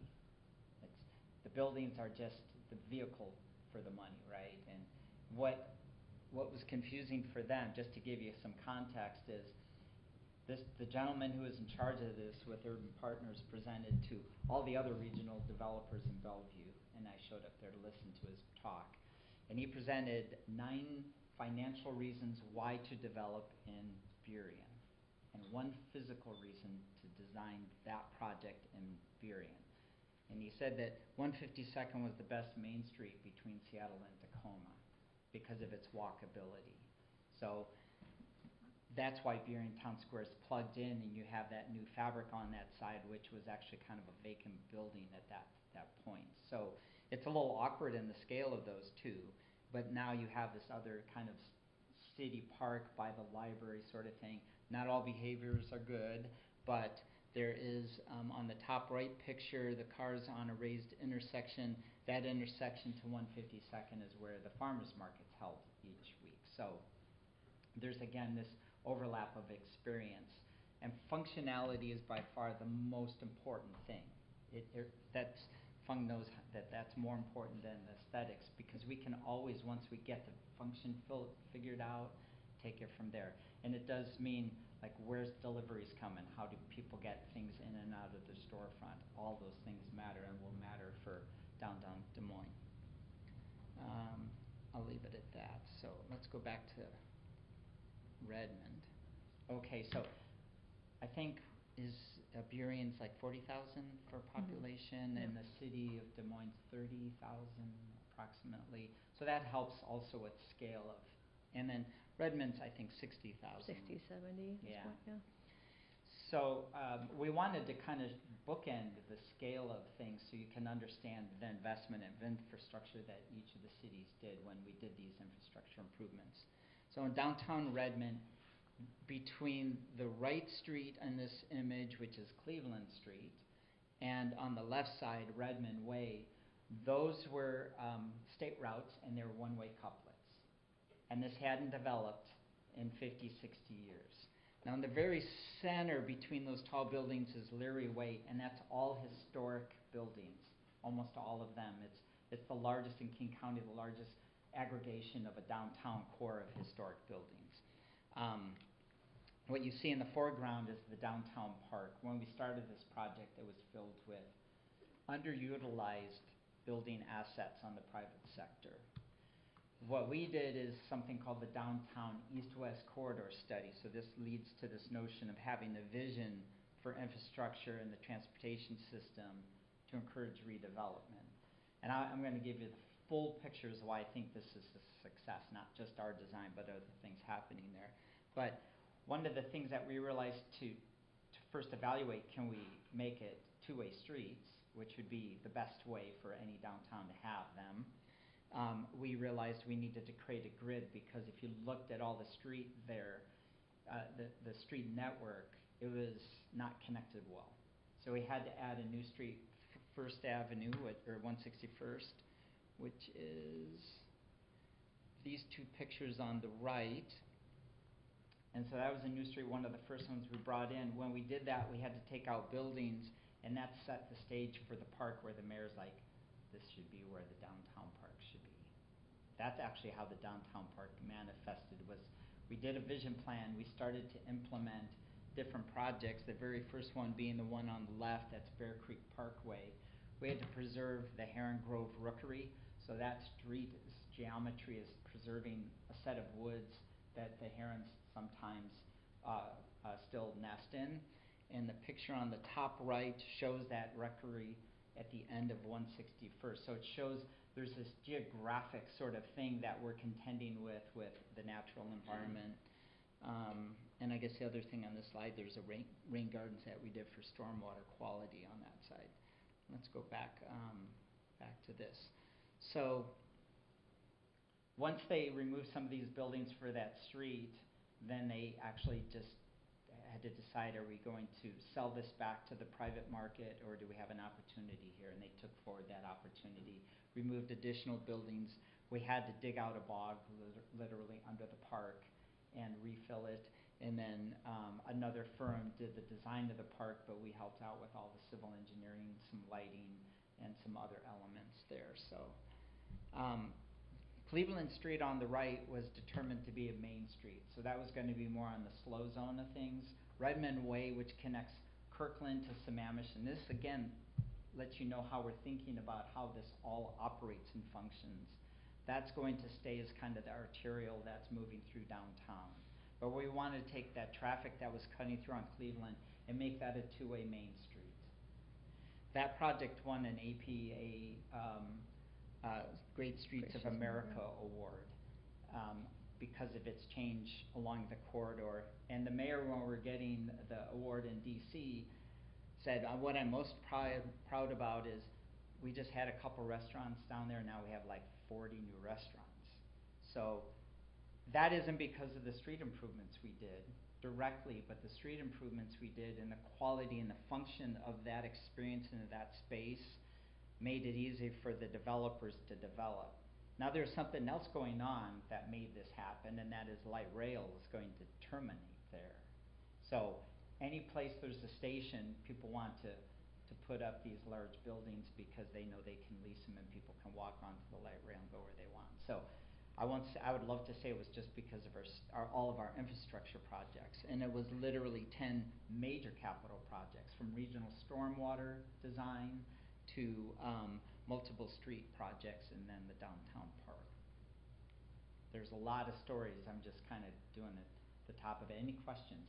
Yeah, I was wondering if you could tell me more about how much focus needed to change in Redmond towards higher density buildings in order to accomplish getting 40 new restaurants. Like, of the new housing that went into Redmond at that time, how much went into this area? The first floor is all commercial space, so that's a zoning sort of issue. And it didn't start out with 40 restaurants. It accumulated with each new building, more and more things are happening. And the price point for the folks who live there, they were just putting in really nice quality restaurants. A whole variety of things. There's ice cream shops, there's all sorts of things that are happening. And if you go there during the summer at 11 o'clock at night, there's families in the park, which is kind of amazing around Puget Sound to be seeing families out and about. At 11. At 11 Yes. or later, right? And just as a sidebar to lighting, this park at night is low light. So there's halo lighting, but there isn't any bright lighting. So perceptually, it almost looks scary. But it's surrounded by street lights and some decorative lights we have along the streets. So it actually has a pretty safe vibe to it.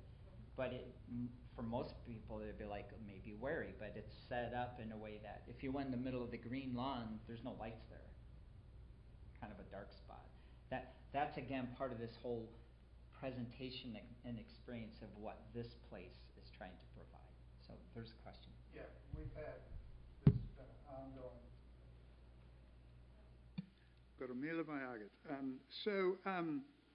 Yeah, we've had these things. You mentioned two-way, and we've had this ongoing thing on the council. They have even tried doing like a one-way type of, it's a notion that doesn't seem to die. And you mentioned explicitly the value of having a two-way Main Street, and could you expound upon that a little bit? Oh, and one other thing, and we have struggled with the notion of undergrounding, and I know that the cost comes up, and has that improved over time? In other words, it used to be just like unbelievably expensive, and has that shifted down to merely annoyingly more expensive? Technology and so forth. And so those are my two questions about it. So I'll answer the second question first around undergrounding. It's annoyingly expensive. It's something worked out with PSE and then planning and project by project, and it's an incremental sort of thing. Duval had to bite the bullet on it, but it transformed their street. We didn't have to underground so much on this project, and Langley, they just had literally one wire going to each pole that was lighting the lights. There's no other stuff up there. So what you have is all the infrastructure is above grade, other than the water, sewer, and the storm. So Des Moines, the entire city is oriented to Puget Sound, to the shores of Puget Sound, and so there isn't view sheds from every building in downtown, but there are certainly these east-west streets that give you, enticement to go all the way to the water's edge. And there are buildings, some that have no wires in front, right along the cliff, but beyond that, within downtown, there's the visual wire. So that's through a planning effort coming to like a policy decision on whether or not, if we're going to invest in new streets, new pipes, because we have to do those, then what are we going to do about this added cost? So it's probably going to be just more than what you would like to stomach. I'm just going to say it. It's annoying, but it's transformative for what the place feels like. And we're going to talk about the investment and the long-term look of it too, because if all the cities would go, how do we ever do it? If you just look at it from that vantage point of cost, and not break it down like Mike's talking about in bite-sized pieces that are based upon a plan where you can see how everything works together, then you just knock it off over a period of time. And what that gives to the private sector is, this is the kind of place they want, so that helps us to want to invest. Otherwise, it'll be hodgepodge, and I don't know what you'll end up with. I wouldn't say you'd end up with anything bad, but it might not be the kind of place you wanted. So that's why you'd want to do a vision plan to flesh out what charting your course is all about. And I just want to back it up again to kind of put some bookends on that, and that is because of our orientation towards the water and how important the water is to the city, to maintain a really great viewpoint on the water from all aspects of the city to draw you down into the marina, to draw you down in the beach park, to bring you back up and around the loop, is that key corridors. It doesn't have to be all of everything be undergrounded, but the community and the council needs to make decisions on which ones are the keys, and then that's where we can focus. Because when you do an undergrounding, like similar to what we're doing right now with 240th, we had an underground because we didn't have right of way to fit the wires. You're looking at like about a 60-40 split with PSC, which is a lot of extra money to a project. But some of those projects, if we're picking particular projects and we're looking at regionally, we can link them to additional granting to make those pieces better. So there are connections again back to funding and back to partners. Undergrounding everything, it would be difficult, but undergrounding key zones that we want to focus on, it's like use your ammo where you have to, and that's a good plan when you look at it that way. 60-40 which way? If the city requires PSC to underground, they pick up 60%, we pick up 40%. Versus if we tell them, hey, you need to move these poles like we did on 24th, it's 100% on them. But they put in big poles again, so. Let's see. I'm going to go to this next slide. This shows what Cleveland Street looks like from the human scale point of view. The picture on the left is Cleveland related to the park and its curbless there. So that was by design again for the experiential sort of what do we want to have happen between this now two-way street and this park. So now markets on the top right photo can happen right on there where they can close the street, they could bring in food trucks, they could do whatever they want along the street and have east-west access into the park. And we actually add curbs just around the planters to try to keep the cars where the cars should be. The lighting that is in the far left picture up above, that illumination at a very high scale is also trying to bring the building scale to a more human scale within the park. But that light at night is very artistic. So we have two of those crosswalks. It's, I think, just like Langley, about 1,000 feet between the two signalized intersections. It's a huge super block. So we thought we need to be able to get in and out of the park, and if we don't have crosswalks, we're going to have problems with the building fabric on the left side of that screen and people trying to get across. So now we have two crosswalks are about 150 or about 200 feet apart, 250 feet apart. So again, at that walkable scale, which again is deciding that this infrastructure is going to promote and support a pedestrian environment. And the bottom picture is just showing that in that historic bank building, there's that's not the ice cream place, but it's another homegrown, and so they have just some informal seating out there. So there's more formal and less formal sort of seating that happens along there. The ice cream place, when it opens up later, has seating along there too. And the character is very much with the brick banding. This is something that Redmond has had forever. So those details for us aren't aesthetic. It's like the representation of how they've historically presented themselves. Okay. That's probably a good overview. I want to say along with the Redmond project, what we did along Leary Way, Paul mentioned Leary Way being the historic corridor. We also helped codify a few elements within their zoning code to make sure that development, when they come in, it's an if or then statement, like if you did this, then you have to allow this much of streetery or pedestrian space environment to happen. So there's, some, give and get kind of trades within the development that happens on a historic corridor. Nothing's really developed on there with that plan, but if it happens, we have how we want it to develop properly. Mm-hmm. So there's no shenanigans around those historic buildings and what happens along the interface. So that again is one of the important parts of a strategic plan is manifesting the details and the look and feel and the standards and the quality so outsiders know.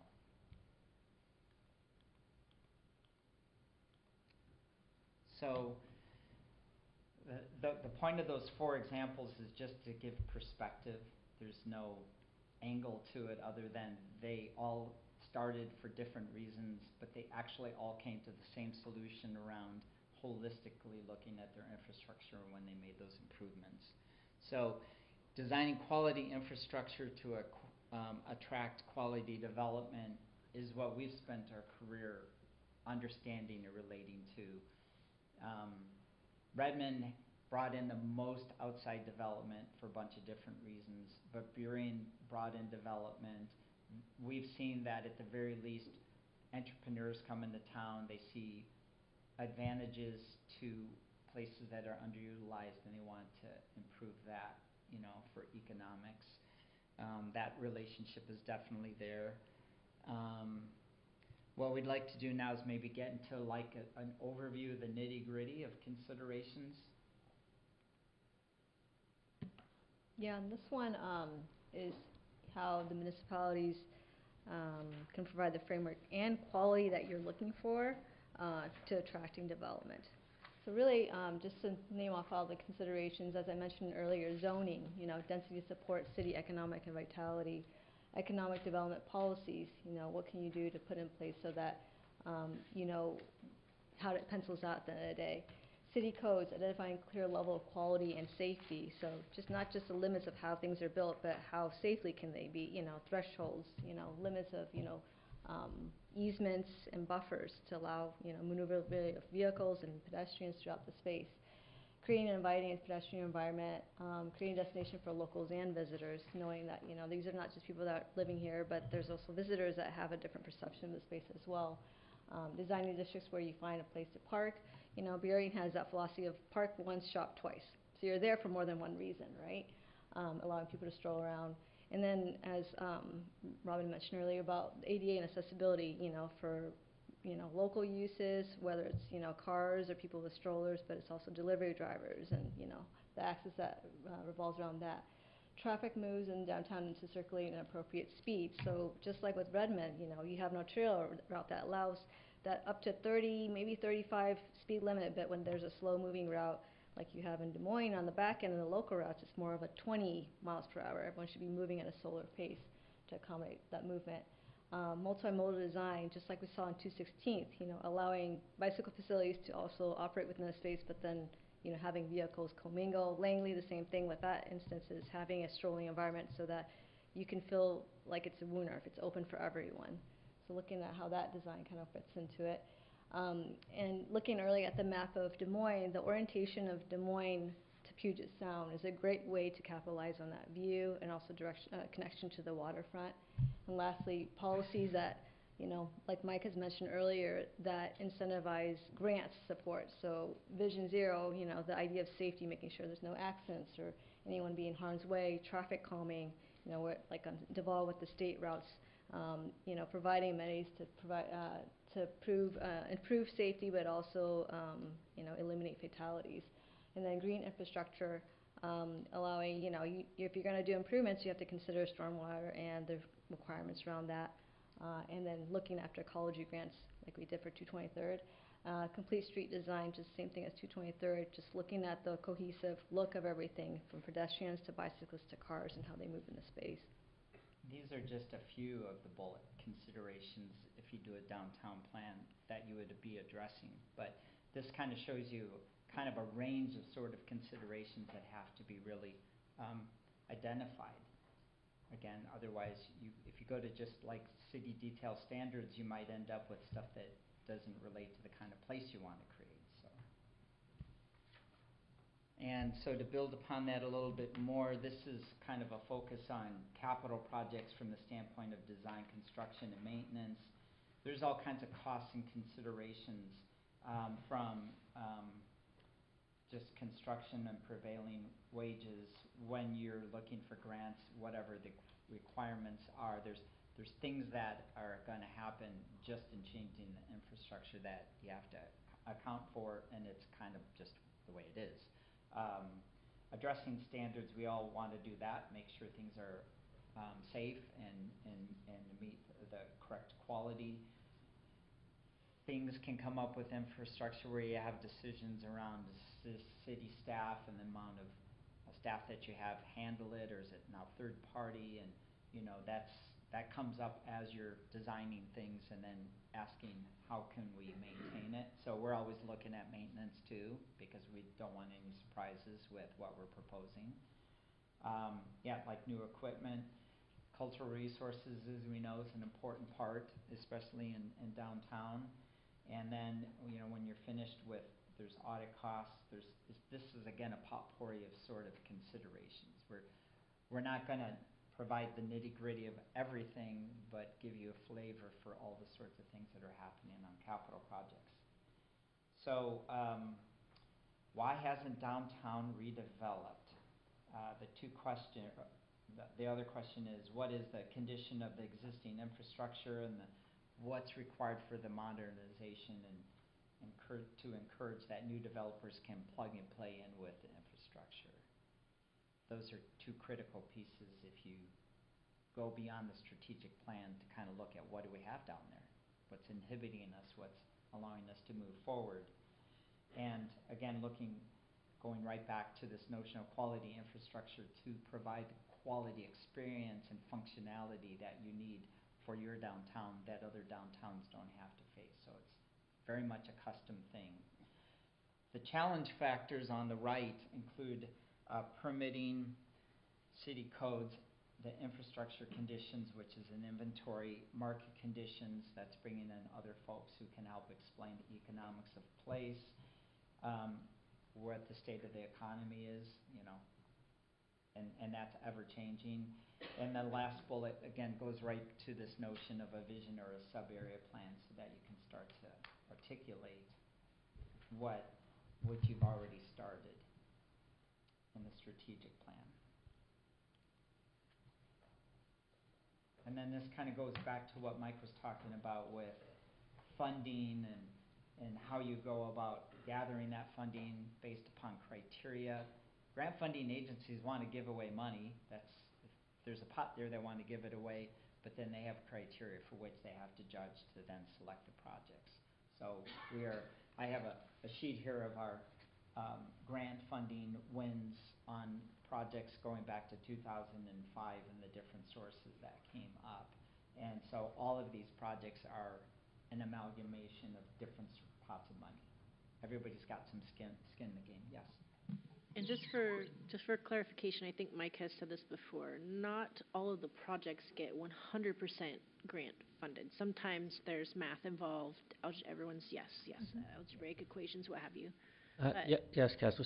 So a lot of that is it's like the mosaic of funding is some grants can act as match to other grants, right? So we could, and then there's federal grant, and then size of project is important, right? If the project is large enough and it has safety concerns, then you may be able to score federal grant dollars, which tend to be for larger projects, right?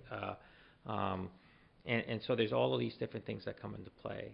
And the city's mechanisms for some of those match points would be like our REIT capital funding and things like that could go towards that. On our projects that we're currently building right now, we actually did bond funding for some of those. That's not something we're talking about for streets and things that I would think would be going forward. That going forward, we'd be looking at more different grantings, and then the existing REIT monies and those things, and then like public safety stuff like streets, another possible funding source. Say we're going to do sidewalks and we're going to do new crosswalks, we could tap into some of our requirements from our camera funds for that. Some of those are restricted for those types of public safety items. So you have to really stitch together all of these little things. I think Midway Park's a good example. There's 7 or 8 plus some city money, and the idea is to keep the city's piece as small as possible, only to leverage the much larger dollars, and go through that whole process. And it's multiple phases and multiple years of funding as you go through the design iterations and make the changes as you go forward.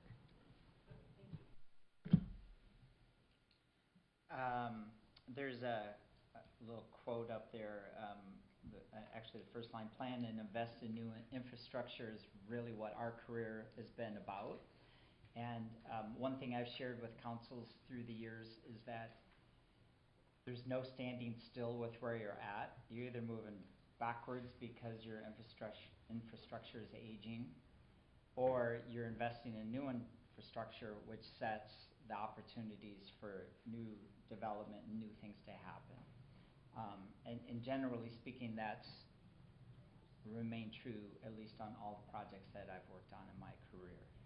So, but it's an important point because you have to determine where you want to be in space and time with your downtown, and that's probably the best context for it. Another layer to our experience, Fung and I, is the recognition that we realize we really are stewards of these downtowns when we're working on these projects. Again, for the shared discussion around the experiential part of this, which is the function of businesses and how people are getting through the space and so forth.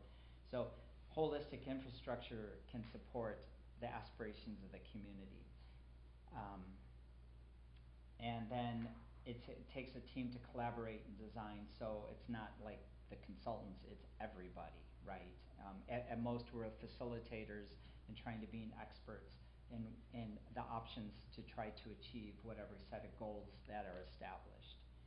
And we realize everybody is involved with, who's involved with infrastructure, also stewards. So that's kind of the theme that we always bring to this, especially for the health and vibrancy of a community, right? We want everybody to thrive, that residents want to go downtown, visitors want to go downtown, and it just feels really good in whatever somebody's looking for. And new infrastructure is a generational investment. That helps at least swallow that big heavy pill of cost. So if you have a plan and you create priorities and you just say, okay, we're going to do this incrementally over time, but this is the vision that the strategic plan is initiated, but now we have this document to help guide us. You know, you start doing some, and then more developers want to come in and they want to plug and play because they see where you're taking it, and they want to get in there earlier than later because prices of land are less, or whatever it might be. So that's part of this enticement, is the stronger the vision, the more they know what you want, and then, you know, it feeds itself. People, and then once you do some quality placemaking sort of, or fabric sort of, whatever words, sort of private investments, that just feeds on itself. I'm sorry.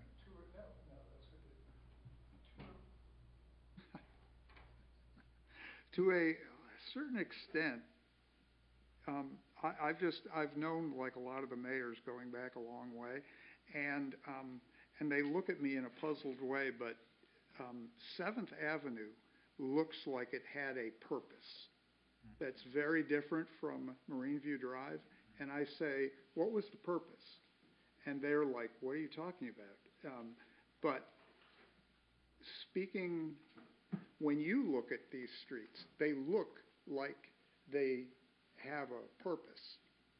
And does that already, you know, in other words, you could just re-engineer everything to be whatever you want. Yeah. But that's not happening. So to what extent do you look at these things and say, this street, like I was thinking that I don't bike down Marine View Drive and I don't expect to have that kind of a thing. I just go to 7th, and I can't imagine having, you know, that just being, that's the bike path through the town. Same thing with 152nd and 153rd. I have I'm not going to take a bicycle through that thing, you know, but I just go one block over.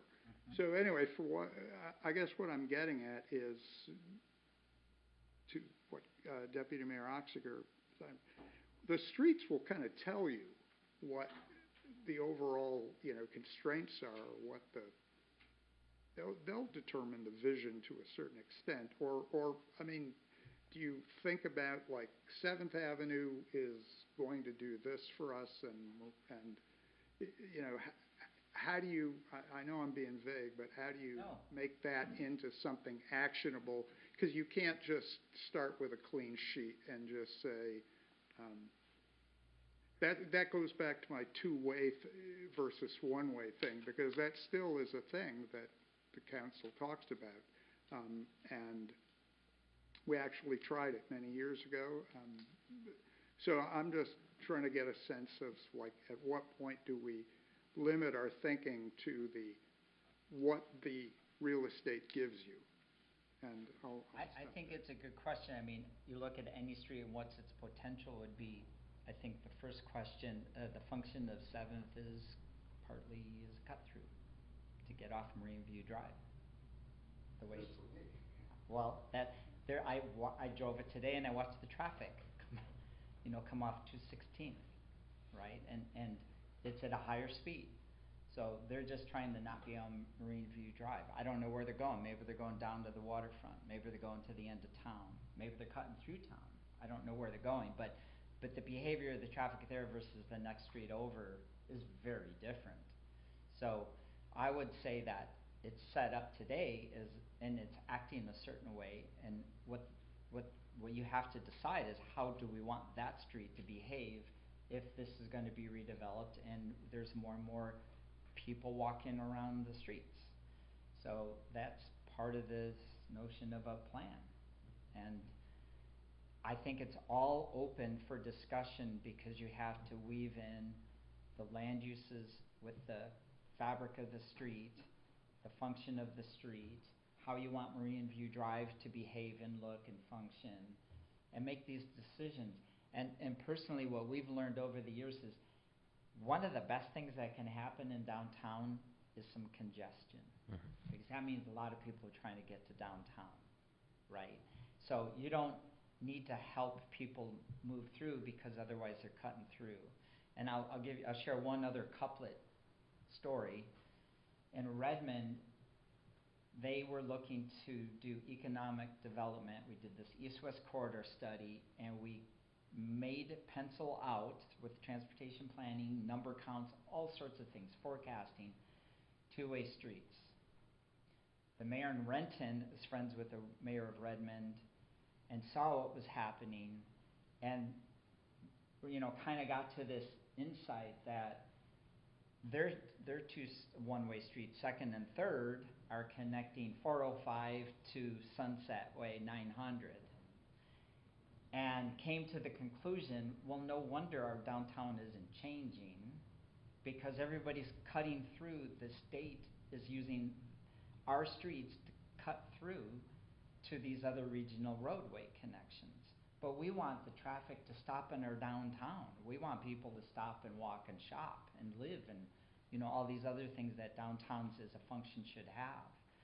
So we're in the process of making those one-way streets two-way. And we're about halfway there. I was thinking that just as I was ranting on that. I'd like to just follow up a little bit on that because I think it's a really key question about what is 7th and what is Marine View Drive. And it's really critical to, as we reach out to the community and talk with the council about what we want to accomplish, right? Marine View Drive is set up as a state route. None of the lighting fixtures, none of the stuff there is pedestrian in level, right? Also, 7th is being used as a cut-through around. I've been here for 2 years now, and I've been watching what's going on and how things are happening. But 7th also has a lot of opportunity for future densification and development, right? So what Des Moines has to help incentivize what this whole presentation is about is we have, our zoning and our permitting piece, and how do we improve those, and how do we make this a friendly place to do business and have increase the density to bring the tax base and then bring customers in for future development for restaurants so businesses can survive.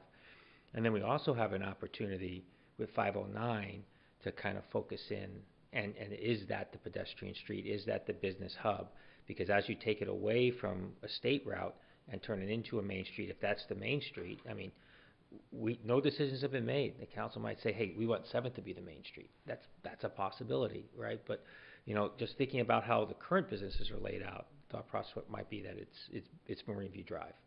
But those opportunities are huge, and those decisions are really important because then you can define all the different functions, right? And so I think there's so much development opportunity for a town that has so much physical beauty and so much availability for development that I'm just like, yeah, I wish I was starting my career again because I would be here instead of Tacoma.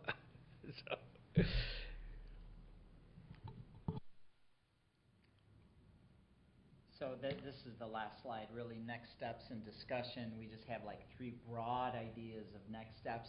the first one adopt a strategic plan, right? Because that inspirational language which we used at the beginning, with some of it is a focus on downtown, and that's our expertise, hence we didn't focus on the whole city, but that area, start to detail the vision would be, from our vantage point, one of the things to do.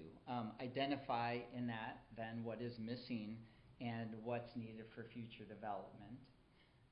And then illustrate it so that you can have a conversation with anybody, from a developer to the community, as to what the aspirational desires of this place, this district is. And create all the places and opportunities that you desire to create that thriving sort of community that you aspire to have. Yes? So I do have a question that I get asked on the regular basis, is when 509 gets put in and this doesn't become the thoroughfare, I'm absolutely guilty of using 7th for what you guys described. The question that gets asked to me is, then what does Marine View Drive look like then? There's concerns that people will stop coming through Des Moines. I know you've done this lots of times, so I guess I'm passing the question on to you. If they're not queued up between 3 and 5 every afternoon, and I'm that commuter and I don't want to get out of line, that's an adorable little shop, I want to stop there, but I don't want to get out of line because I got to get home and make dinner. What does it look like then if it isn't a thoroughfare? If it isn't the way, the question then is is it still attractive for people to come? And I haven't really been able to answer that question. Yeah. This is maybe the secret sauce for how these street improvements in these districts work. In downtown Redmond, everybody is just driving through. People weren't stopping. That's what's happening in Renton. Even in Duval, the way it was set up, the way it looked, what we didn't add is there's 2 signalized intersections and I think 4 cross streets in between, and nobody felt safe crossing those. So it was there's a whole safety aspect to that improvement. We put in concrete crosswalks because the state wouldn't even let us put in channelized. I want to show you this because it's a good picture to share. They wouldn't allow So channelization. those people on the left picture crossing on that concrete there, that transformed the whole vibe in downtown Bellevue, because on some of the corners they have the flags and stuff just to make sure, but the trucks that are regionally using 203 to cut through, 203 to 202, right? So it's long through the whole valley. All we're trying to do is create a slow zone, much like 152nd. It's a slow zone. Before it was a fast zone. So you want to tweak whatever streets the way you want when you're fleshing out this plan to make the traffic operate the way you want. So then to answer your question about congestion, will they come? If you create a destination, they will come. If it's just a route to cut through to get to work and get back home, do you stop? So, you want the kind of businesses that are creating, in development, that are creating the businesses that become the destination. So how does that all begin? And you can put it in paper, but really doing some infrastructure projects and having a vision plan that support how you want this to unfold can entice people because they see what you're trying to do. And entrepreneurs will want to come in. They did on 152nd all up and down the corridor. What's the place up by Old Burien, the tin shop, like these places pop up, and then people want to go to the tin shop, and they don't live in Burien, right? Because it's just this quaint little place with a theater in it and all that kind of stuff. So does that answer your question? So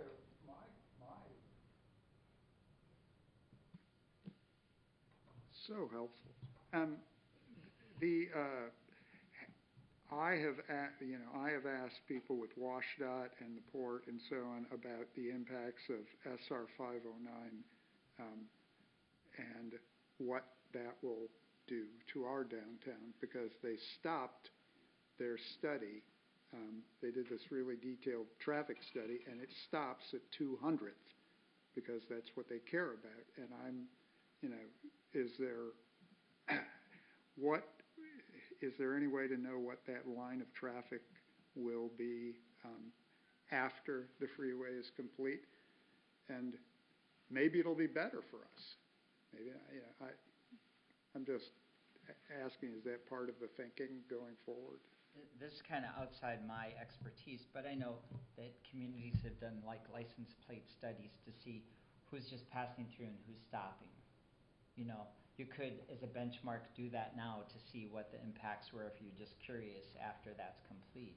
But again, going back to the notion of strengthening the district through infrastructure and redevelopment, why not just create a destination? And you have things on the waterfront that are enticing people, right? So just keep building upon that. You have to, it's your community, your way. So I can't give the answers for all of the economics of place, but I know that people seek out real places, you know. The malls are dead, so they're going to real downtowns with real restaurants, and they want to walk around, and they want to go down to the waterfront, and, you know.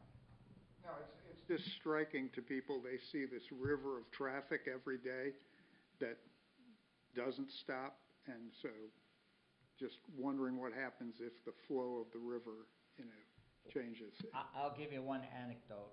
On 152nd, most of the traffic was coming from all of the Puget Sound communities that would then come down 152nd to get to First to then get to the regional highway system.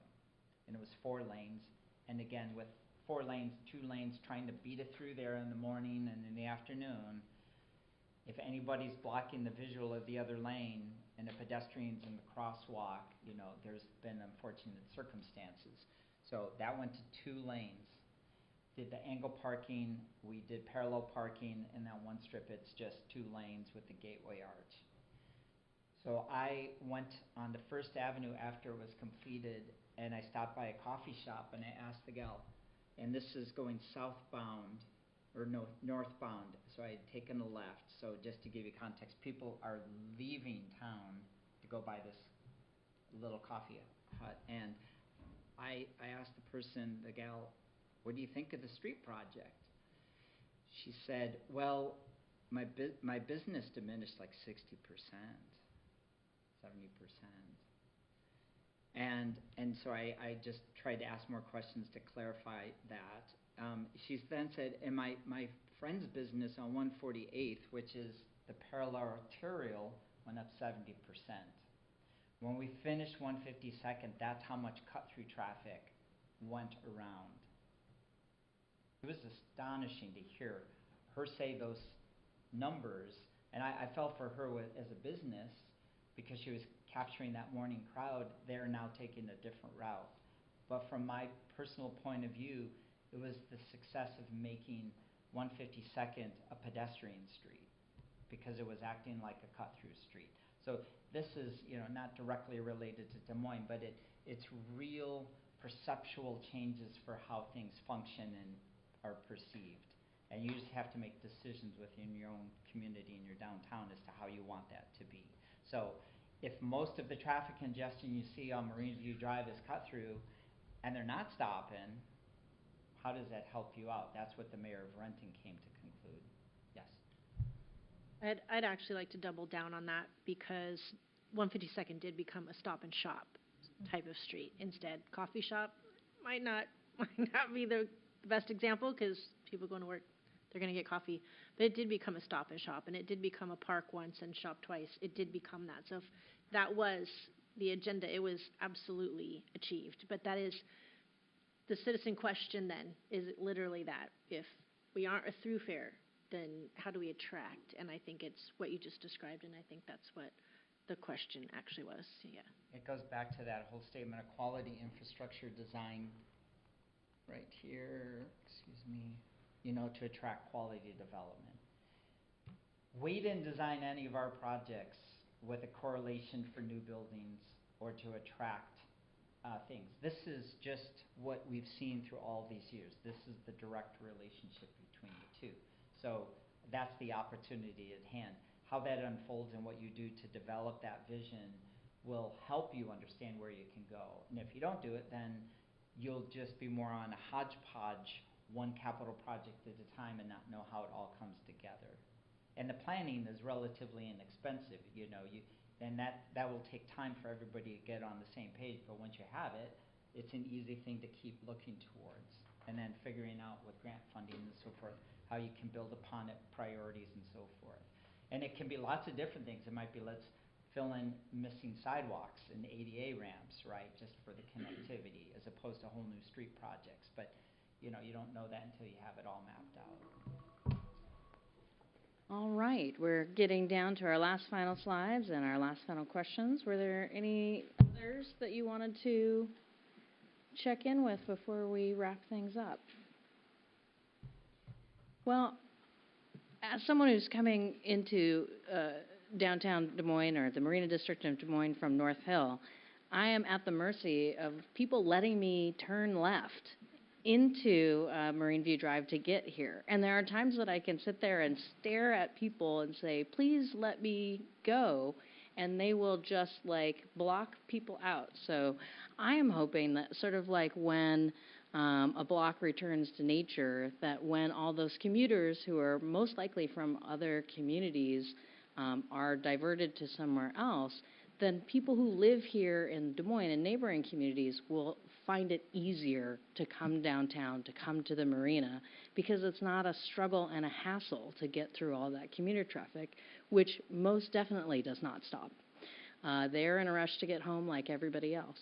And so I think we do have a tremendous opportunity. We'll be hearing more about what will happen when 509 gets completed and what that means when it transitions back to a local street.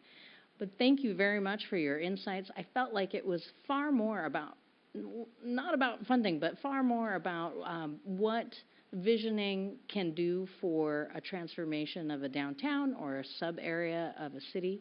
And that, to me, was actually more valuable because I think we have a grip on where we need to get funding, which is everywhere we can. But also, what do you want the final product to be, really, is more important to me than where you find the money. But thank you so much. I'm looking forward to our next update from you, whether it be about Midway Park or about something else downtown here, and we'll conclude here. But thank you very much for your presentation. Thank you all. Thank you. Oh, absolutely. All right, we're at the end of our meeting. Our next meeting will be a regular City Council meeting on June 11th on 2026. Is there a motion to adjourn? Councilmember Nutting. So moved, Mayor. Did I see a second? Oh, I'm going to give it to Deputy Mayor Oxiger. All those in favor? All right, that's 6-0. We are adjourned. Thank you.